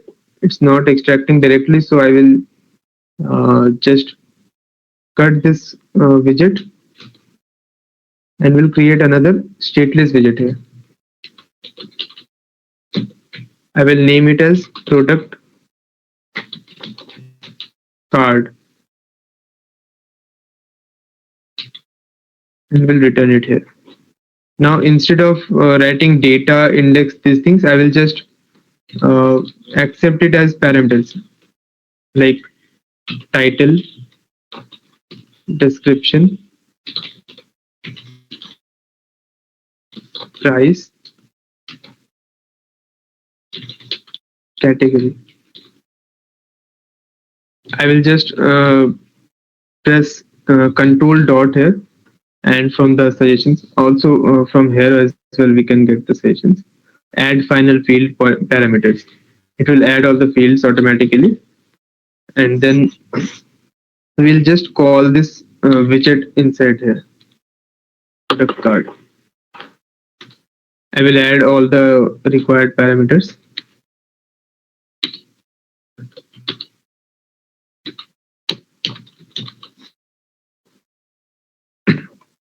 I will also call that widget here as well.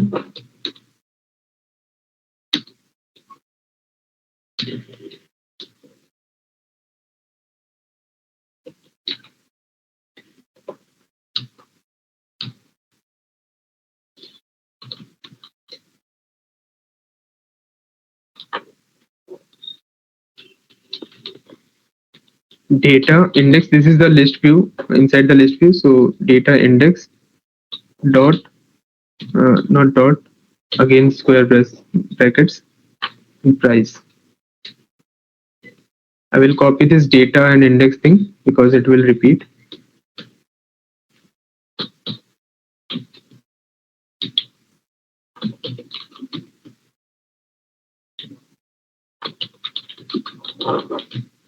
So I have just extracted that widget and I'm passing this as the parameters of that widget so that I can reuse this product card in both product screen and the product details screen.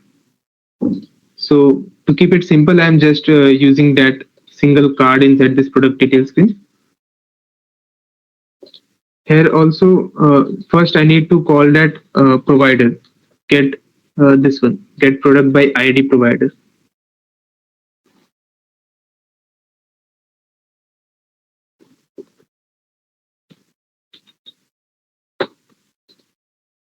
I will do return ref dot watch that provider. So when we have any parameters in a provider, like this one has get provider get product by ID provider. So this has a provider for creating the accepting the parameter. We need to add this dot family thing and the parameter name here. But when we are calling the provider, we need to write dot call here or directly the brackets here, and we need to provide some IDs here. So it's after that we need to write when, exactly the same thing which we did previously. So if we don't this provider isn't accepting any parameters, we can directly write the name of that. Otherwise we can call that provider as a function, treating it as a function to provide the values of those parameters, like the arguments here.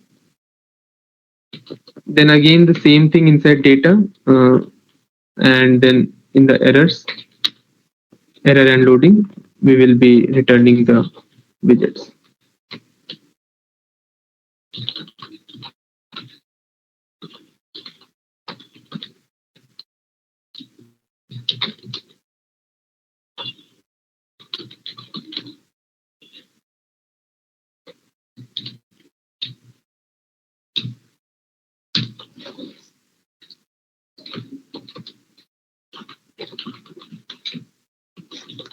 I will return the product card here. The title will be data, and this is not a list, so I can directly access the data and then title.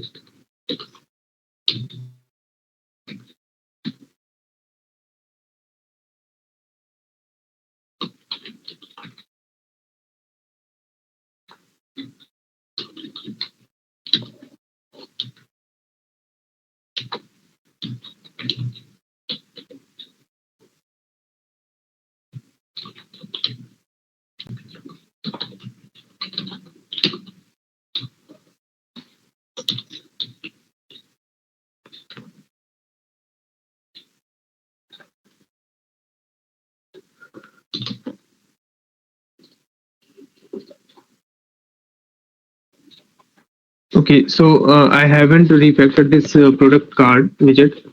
Instead of this data index, we need to provide the values from these parameters. So I will just write image here. Okay, we need to accept image as well. We missed that.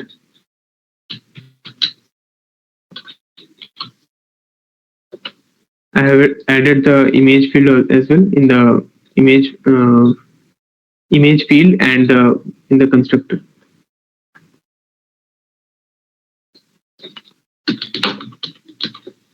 I'm just replacing all this.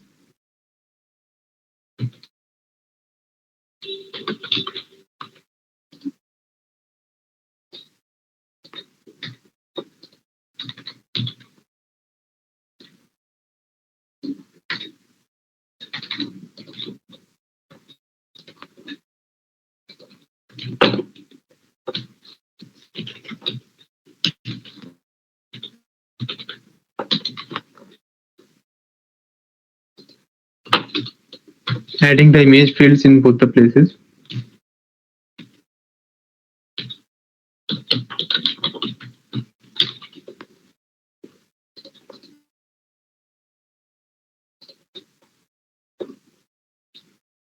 Okay, for the price, I think it's giving the issue for double and string.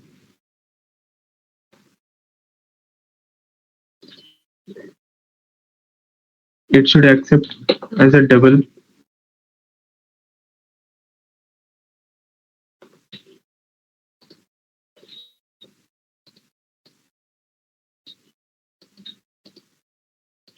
Okay, I guess price is not double. It is a type of num.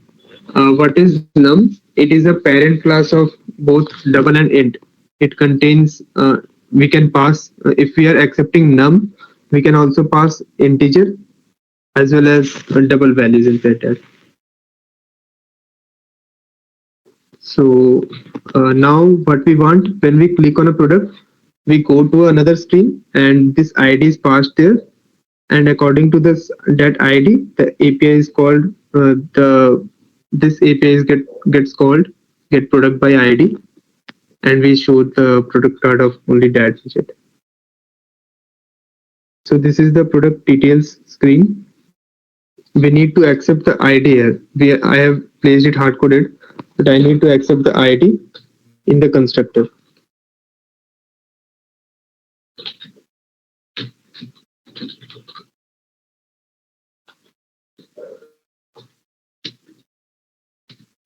I will add it in the constructor as well.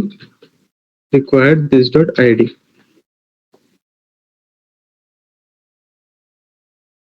Then on when we where we have the list view inside this item builder, I will I will just wrap it with a gesture detector.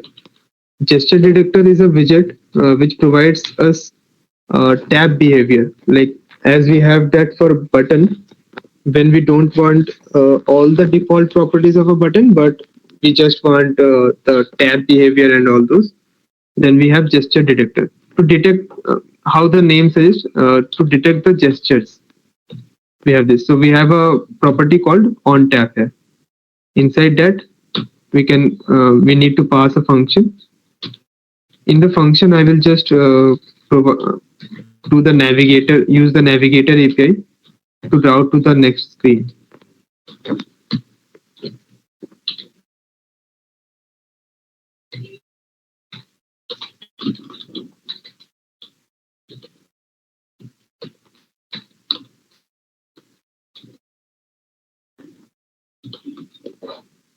Product detail screen, and now I will pass the ID. What should be the ID here? The data index and its ID.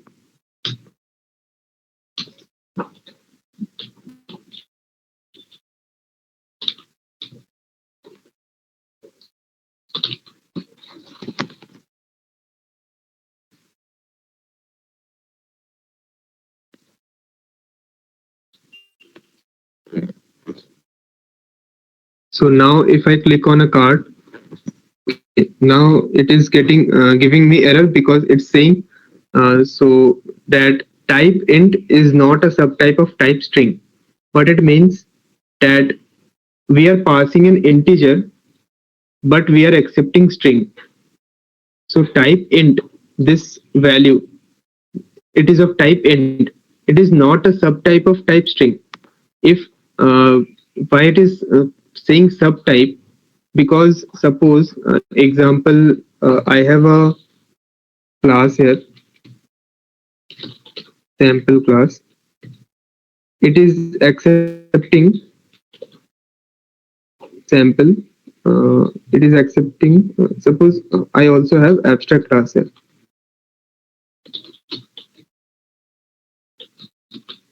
parent class, and I have a child class here, which implements this class child class extends parent class. So I want to accept this parent class here. It doesn't mean I can only pass this parent class. I can also pass all the child classes which are extending this parent class as well. If I accept parent class,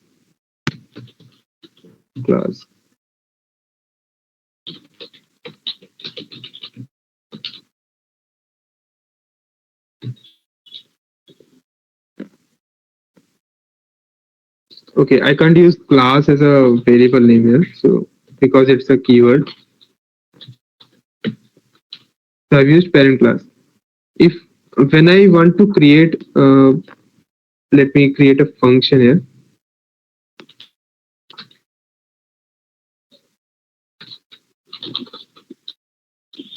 Let me create the variable sample. When I'm calling this, it would ask me for a parameter for this parameter.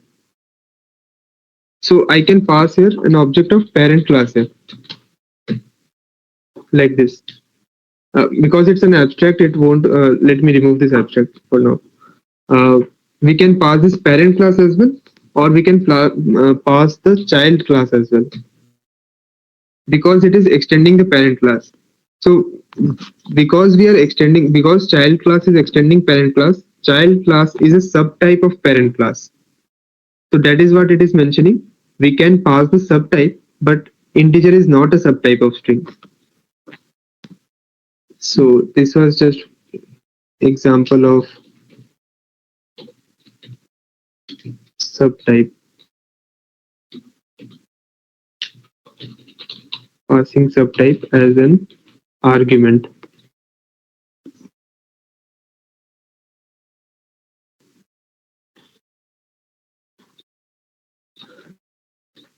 So I need to accept it as integer because it is an integer. And now here we need to provide it as string.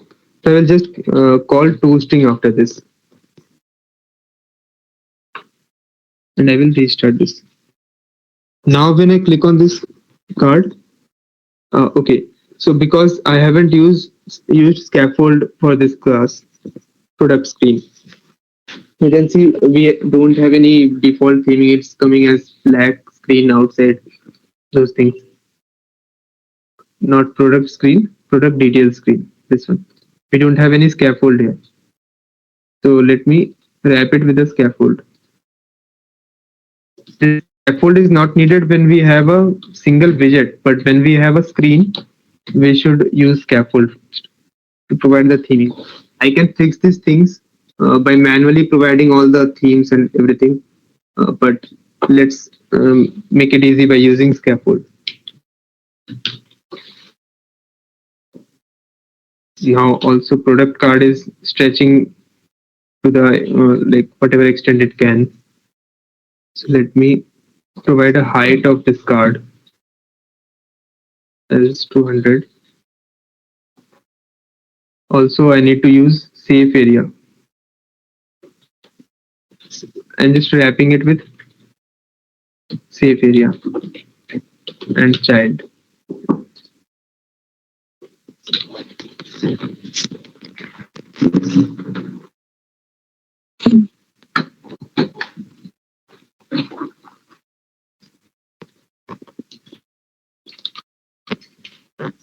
So let me restart it. So if I click on this card, it has $22.3 as price and this white t-shirt. See, because we don't have Apple here, we are not getting the back button.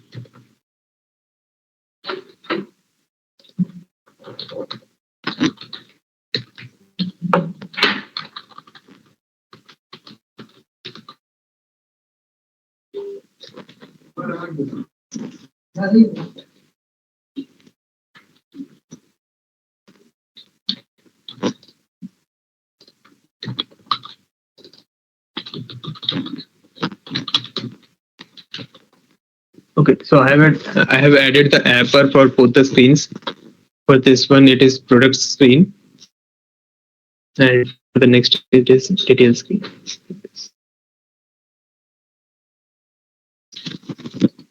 So one more thing about regarding the UI here, I have this circular indicator here in the top left, but I don't want it in the top left. Instead, I want it in the center.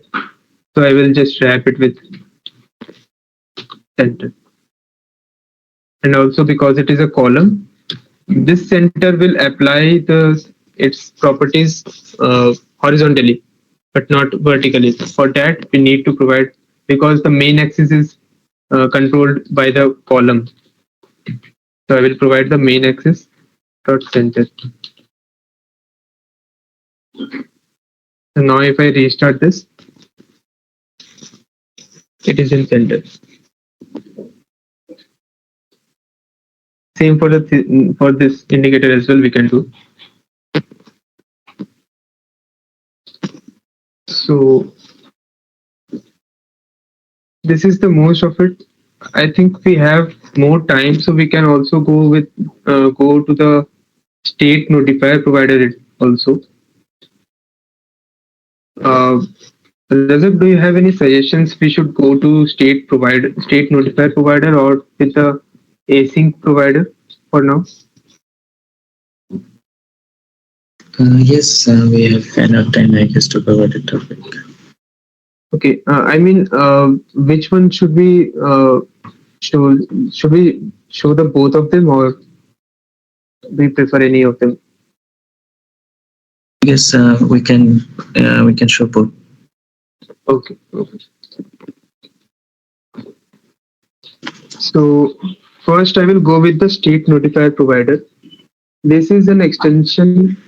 I hope anyone has any doubts till now, because this is the most of the things we have done. If anyone has doubts, we can also take it in between right now.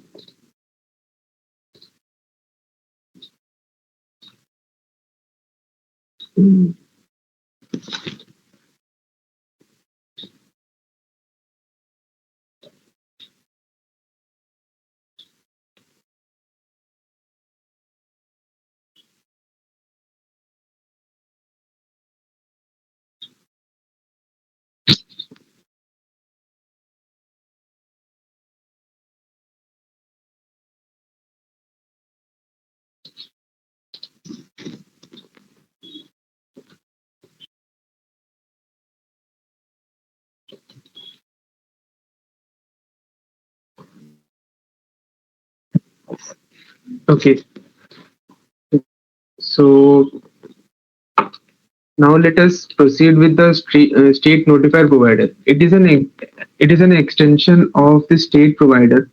Here we are having a state which is of type. Here we are having a state which is of type string. But suppose I have a class. Let me create another file for that. Suppose I have a user class.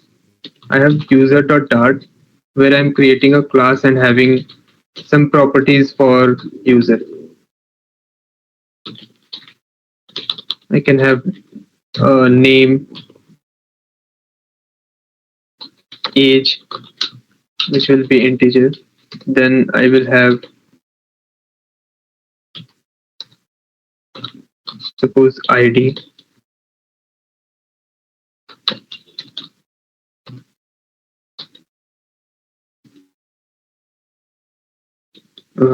We can also have like date of birth. So we have four fields in a user class. Now let me also create the constructor. So we can just click on this bulb icon, and we'll have this generate constructor. This comes, by the way, this comes from a extension which is Dart data class generator. We can also do that manually as well. Right now I'm using that extension. to create this constructor. Now we also need to have few more methods here like copy with. So I will create that function user dot. I'll just use that extension to create. So we are creating a copy with method which is taking all the nullable fields. For here, like for taking nullable fields, Dart is a null safe language. So if we want to have something, we want to accept a string, but it may also be null. So we need to provide a question mark after that. I think I need to explain the null safety thing after this. Razak, please remind me regarding this after I explain the these two providers because this Okay, is sure. important. So for now, we can like for this, if we want to accept a string for ID, but I can also accept a nullable string. Like even if it is not provided, it is provided as null. I'm okay with that. So for that, I can add a question mark after this type. Whatever the type is, after that, a simple question mark. So it just means that I can accept the ID, but even if you provide me null, I'm okay with that. So we are accepting all the four parameters of user and then creating another object of user and returning that. So it is just I'm providing the values here from this options. What this double question mark means is if this is null, because it is nullable, if this is null, I will use the ID from this class. This class, when the user constructor was created, the id was provided there. If this id is null, I will use that one. So basically this refers to the class, user class. Whatever class we are in, this refers to that class. So from here, if any value is empty, if the value is present, I will use that value and create the new user object. Otherwise, I will use the value which was previously like I had. Suppose I have a I'm creating a user object.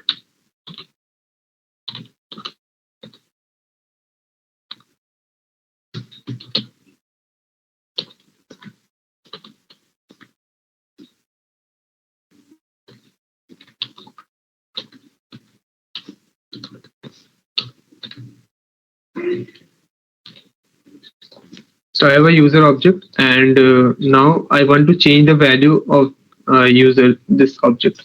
So what I will do, I will write user dot copy with. I need to write that in a function, otherwise it will throw error.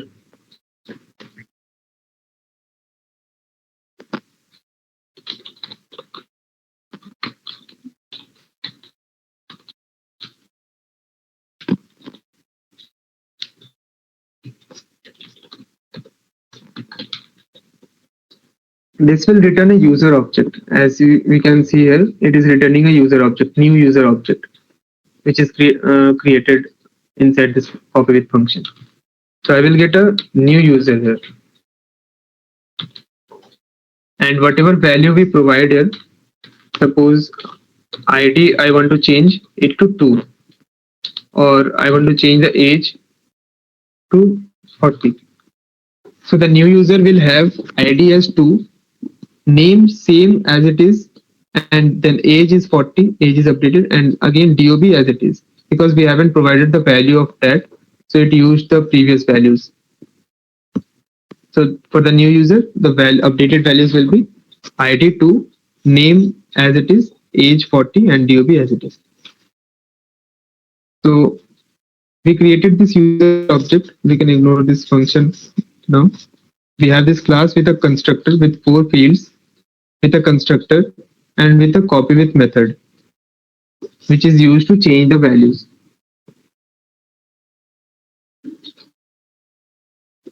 Uh, like there's one question here, why we are using copy with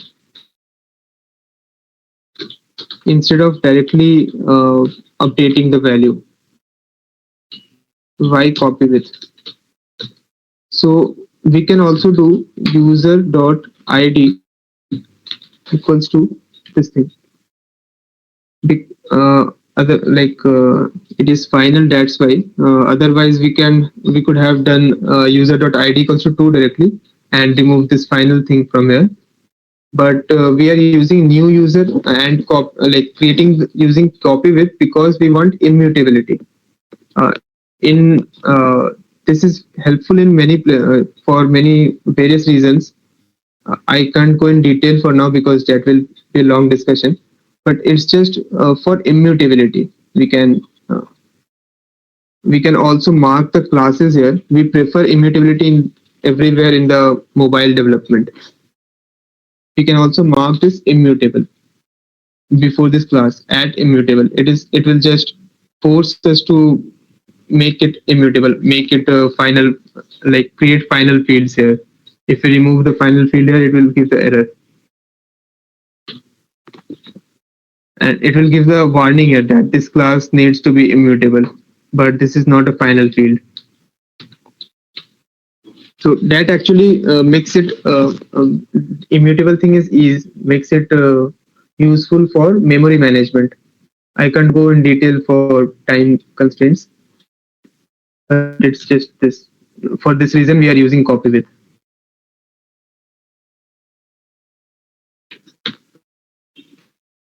Now, if I let me show the state notifier provider example in this class itself, or I will create another file because it will get messy in everything in the one file. I'm naming it as user provider dot dart. I will create state notifier provider. First, for state notifier, we need to have two things: state notifier and a state notifier provider. First of all, why state notifier provider? Here we have string in the state providers. If we want to provide user here, we can do that. But there's a problem that we won't be able to directly change this. Like we, one second. Let me show that here. User provider. I have a state provider first. User state provider. I will show the comparison. That's why I'm using this as user state provider. I will import this Flutter river pod. Then the type I will give as user and will return an object of user.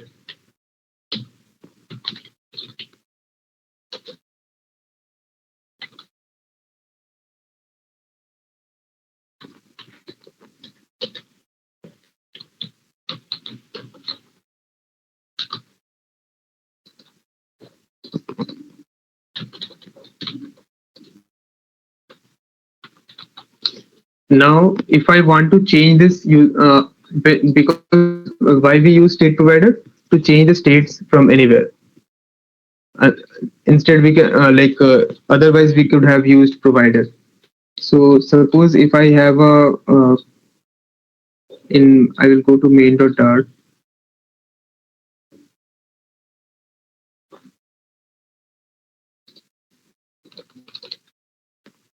Let me create one more file for the user screen now.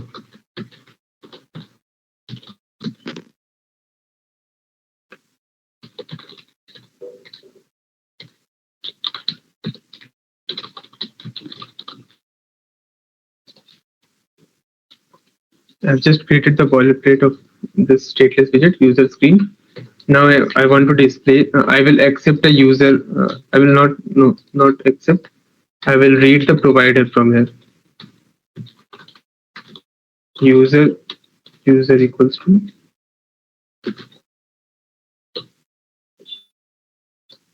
Sorry. First of all, I need to convert this to a consumer widget. This is a stateless widget right now.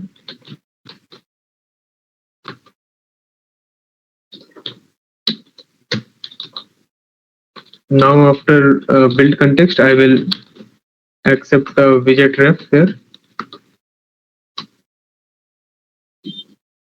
Now inside the build method, I will do ref dot watch user provider, user state provider, because the name was user state provider. I will take that in a variable. No, let it be like this itself.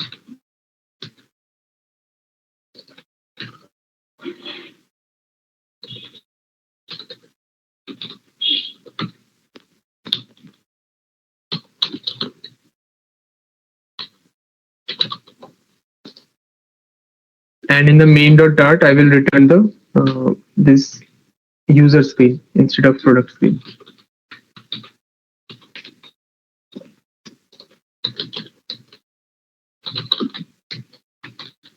I will add a apper as well.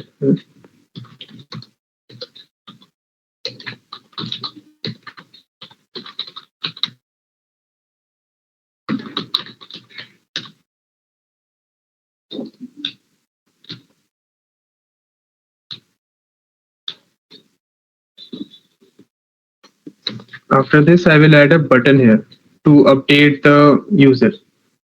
So the main thing why we want to use the state notifier provider instead of state provider is regarding the update, how easily we can update the state of the provider.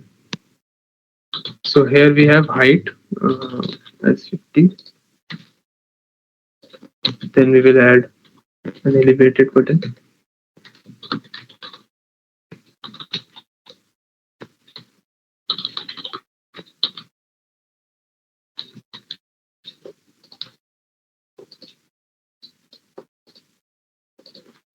So in the on pressed, if I want to update this user's name, because I'm showing displaying the name only, I will only update show how to update the, like I will only update the name here.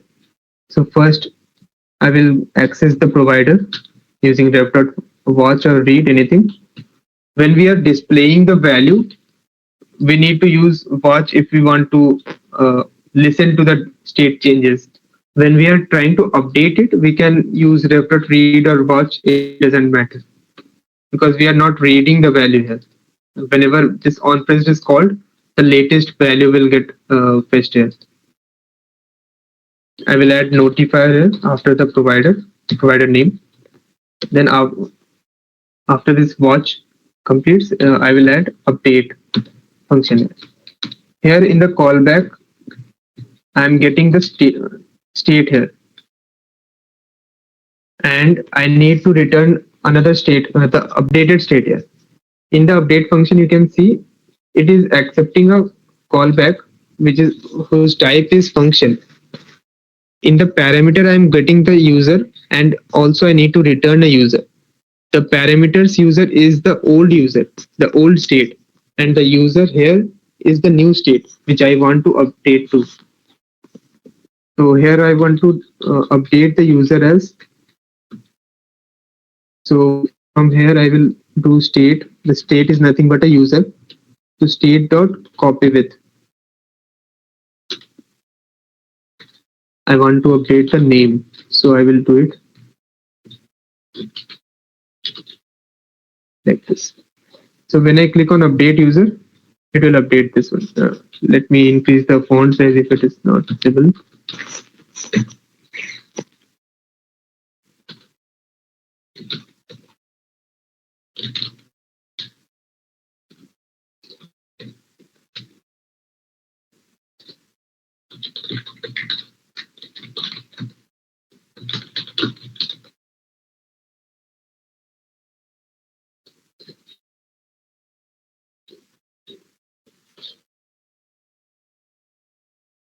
So also there's one thing I can mention here, that even if I do main axis alignment center here, it is not working because it is inside a single child scroll view. And when we have a scroll view, it limits the like length, the height or width in whatever alignment we have. It limits the length of that. So we are saying that it is not fitting in the screen, so please scroll that. And then we are giving it as main axis alignment center, expecting that it has this much length, and to bring the children in the center. That doesn't match with the single child scroll views. So we can remove this single child scroll view if you want it to be in the center. Also, the width of this is this much, not the full width of this column, because of this text and the elevated button. If I have any content inside this column which has more width, the width will be that much. So to make it fully in the center, I need to wrap this column as well with the center. What it will do, it will bring the column in the center. The width of the column is still the same, this much, but it brought the column to the center horizontally. Now, if I click on update user, it is working like this.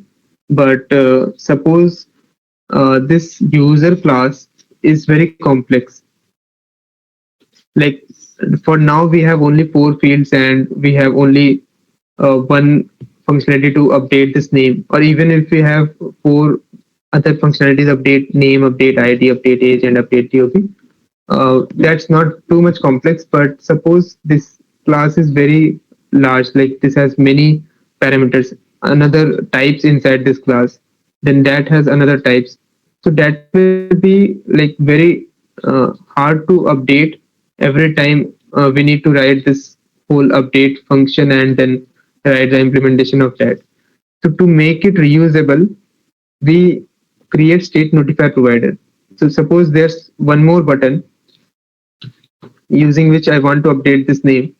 So again, I would need to otherwise like copy paste this function, or would need to write it manually. But both will work the same thing. This will also update the Ritesh, and this will also update the username. But this is okay for some simpler states like this user object. But if we have complex states, then this is very difficult to write every time. And this also, like when we do copy paste, it also makes our code error prone. So for that, we will be using state notifier provider, which is uh, I will write first. I need to create for state notifier provider.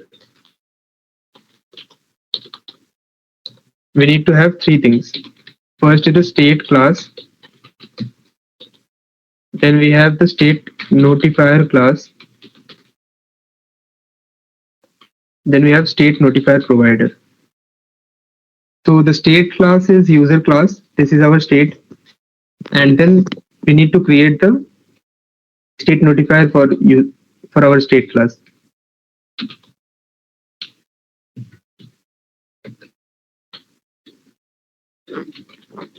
So we'll just type the shortcut and create the state notifier.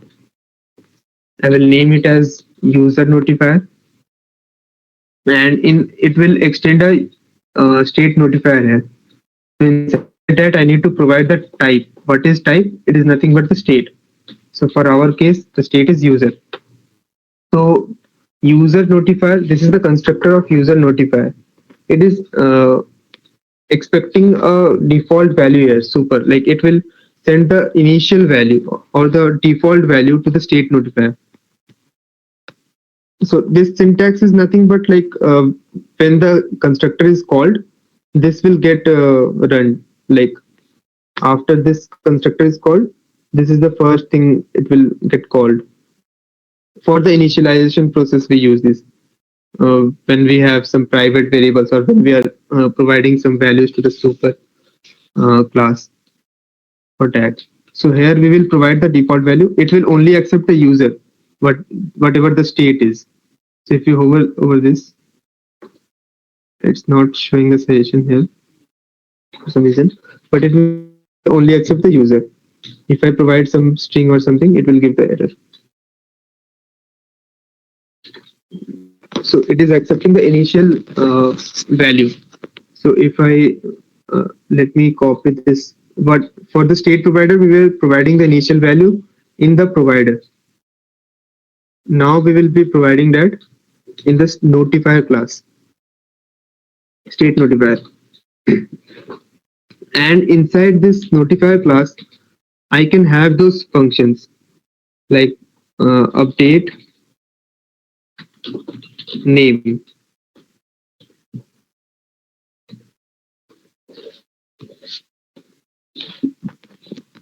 And now here we can access the state. Here we have a field called state. We haven't mentioned that here, but it is inside the state notifier class.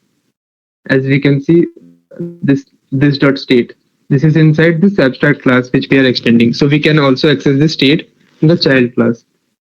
So we just need to write the, like, if we want to update the state, we just need to write state equals to the updated state. So for updated state, I will just do state dot copy with the previous state dot copy with to update it along with the previous values. So I just want to update the name here in this function, and I would like to accept this from function rather than giving hard coded.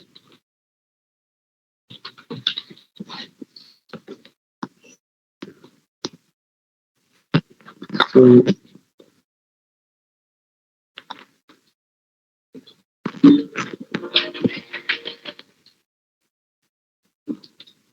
someone has commented here, is it like Redux?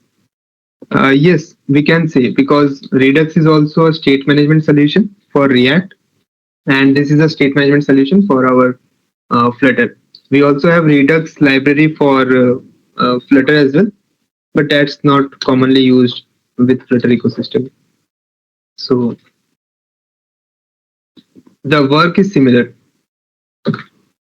Then suppose we write update. We write one more function for update. What we have more, update age.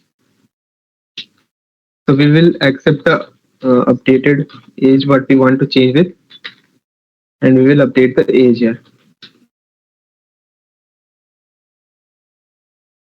So I'm writing only two functions here. We can write this function for all the four fields, and also it is not limited to writing only the functions to update this, but also perform some operations, because this is the notifier class which can perform any operation uh, by accessing the provider.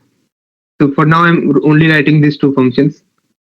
Like for example, the extra functions which I said can be like, suppose I have two values here in the user object. I want the sum of that. Suppose, let me give an example. I want to return age, double age. Like what will be the double of this age value? Just for example, I can return state dot age into 2. I just want to mention that with this function, I want to like show that we can keep any reusable function inside this notifier that can perform anything using the state. Instead of doing this operation again and again everywhere in our UI and in the screens, we can just place it one time in the this notifier, and that can perform the operation for us. Now the third step is to create the state notifier provider. So I will type the shortcut for that, state notifier provider, and will write user. Just for extinguishing, like distinguish these two providers, I will write user state notifier provider. The above one was user state provider. Now this takes two types as the in the types. The first one is the like, let me show it in the example. Yeah. So this is the state notifier, which is this is the list of to do is the state, and then we have the state notifier provider, which takes the notifier and then the state. So what is the state for our case? It is user.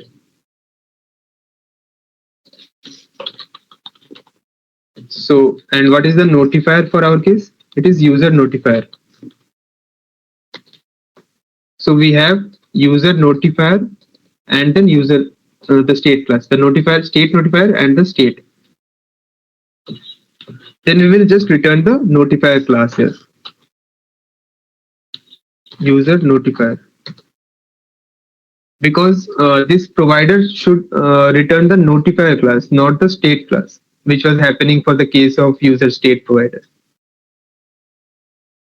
For the notifier, this, as the name also suggests, this is the state notifier provider. So we will provide the state notifier. This is the state notifier. Now, when we read this state notifier in our user screen, this one. So instead of reading this state provider, I want to read the user state notifier provider. The the use case of reading the provider is not very different. It is just simple like changing the provider name. But in the update function, we can see some changes. Like the regular update function from the state provider also will also work, but we also have access to those providers, those functions which we created.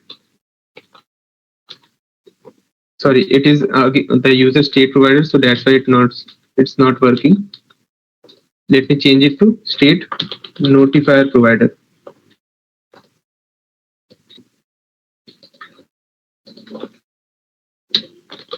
Now we can have access to update age and update name, which we created. Sorry for the mistake. I haven't we don't have the update function here by default. If we want, we can create this here. Suppose if I want the functionality to update any of the methods in like any of the fields or properties in a single function, I need to create that here like this update. I would accept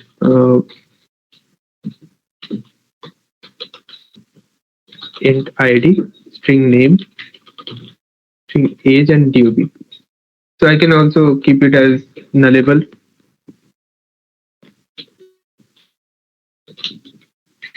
Let me also make it a named parameter so that it's not required. And then I can have this update the ID and all other things. Sorry, the ID is of type string.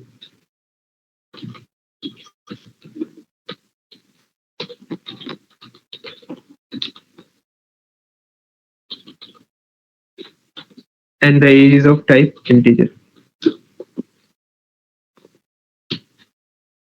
Then in the when we are accessing the notifier, we will have all the functions, update function as well, and all other functions. I think there's some issues. I'm not getting the double age function here. I should be able to access this. Oh, sorry. I was writing the suggestion as update, so that's why here it is double age. So I can write update name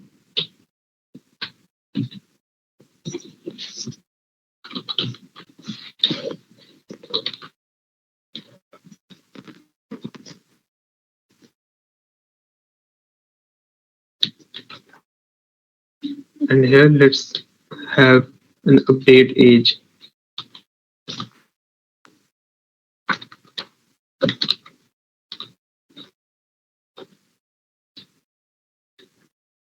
So this is the final code. Refer watch that provider that accessing the notifier of that provider, then calling the function which we have defined in the state notifier class. Same here as well. And this is returning us. This is simply a function call, nothing else. We are accessing the provider. How we would access the classes and then call the functions. This is just accessing a provider and then calling a function. We can also have it like this. We can also call the double age here, and it doesn't accept any parameter. This would return me the integer value. I can have like result equals to, this will be int. Let me print it and show rather than showing in the result dollar result.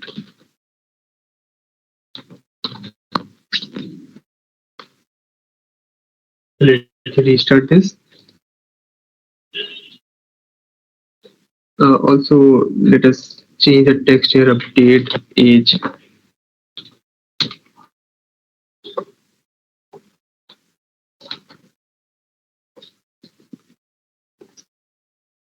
I'm also adding a age here. It is an integer, so but the text widget only accepts the string.